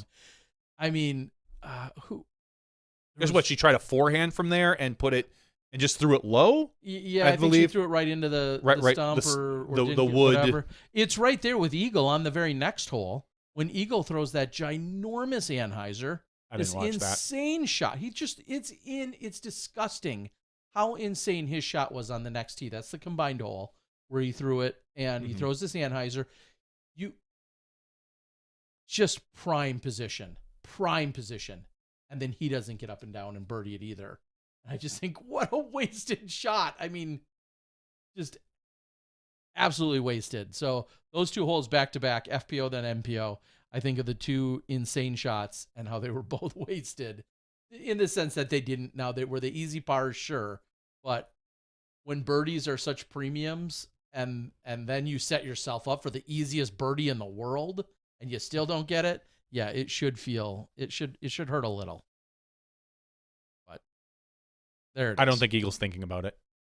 I did get an update from Eagle mid podcast tonight. I did want to just quickly. We did reach out to Eagle and more or less said, hey, we're going to have Jen on. We plan on having you win more. All the time. Now, he said, no worries about not being on. I'm at the Olympic Peninsula off the grid, so I wouldn't have been able to make it anyway. So hope Eagle's doing well and enjoying his time. Picking it all in. Picking it all in, picking it all up. I don't care, whatever you want to call it. Hope he's having a good time. Get it, pal. All right. You want to call it? We're going to call it. We're going to call it? Oh, man, just 3 hours? Just the reading. I mean, we're not on the network. We're not on the network. And as I think Mo messaged both of us this weekend and more or less said, there's some other podcasts out there starting to encroach on our... Trying to go long time? Go long, yeah. The 3-hour podcasts. And as I said, that's fine. We're the OG. We're the original long-ass podcast. Well, we certainly thank you guys all for joining us, whether it's the regular show or the after show or both, whether you're listening live or we're in your back seat, whatever it might be. Sitting behind you, just if you're driving, just give a little peek and see if we're back there right now. We might be. Might be creepy, but not something I'm opposed to doing. I think that's where we should host a show. Some lucky or not so lucky Patreon winner. I'd rather have it be like a touring pro. Like going between two events, like we just sit in the back and do just you and I. We don't even talk to them, just our podcast, and they have to listen to us. We're recording it. The poor person up front. I don't know. Find someone like Aaron Gossage. He's just got to drive and just listen. And just has to listen to us. Oh my God, that would be miserable for Aaron. Poor guy. Oh, well, that's what we're here for. Thank you guys for joining us. Thank you to our Patreon subscribers and supporters. We couldn't do it without you guys. We don't sell out to any of those commercial type things. But we will if they offer us a lot of money. Yeah, we would. So we're here. But currently we don't, and we haven't in 456 episodes somehow. So thanks. We'll see you next week. We'll probably be talking to maybe a major win. Actually, I may or may not be here. So I'm just going to throw that out there now. I think I have to travel to Portland next Tuesday. Okay. Because it's an Elite Plus event. So Johnny V might be doing some work on his own. We'll see. One way or another. Or, yeah. For Johnny V, along with Jen Allen, who is on the regular show, thank you guys for joining us. I'm Terry Miller, the Disc Golf Guy. That's been podcast episode 456 as After Show. We'll see you next week when you step inside the Smashbox.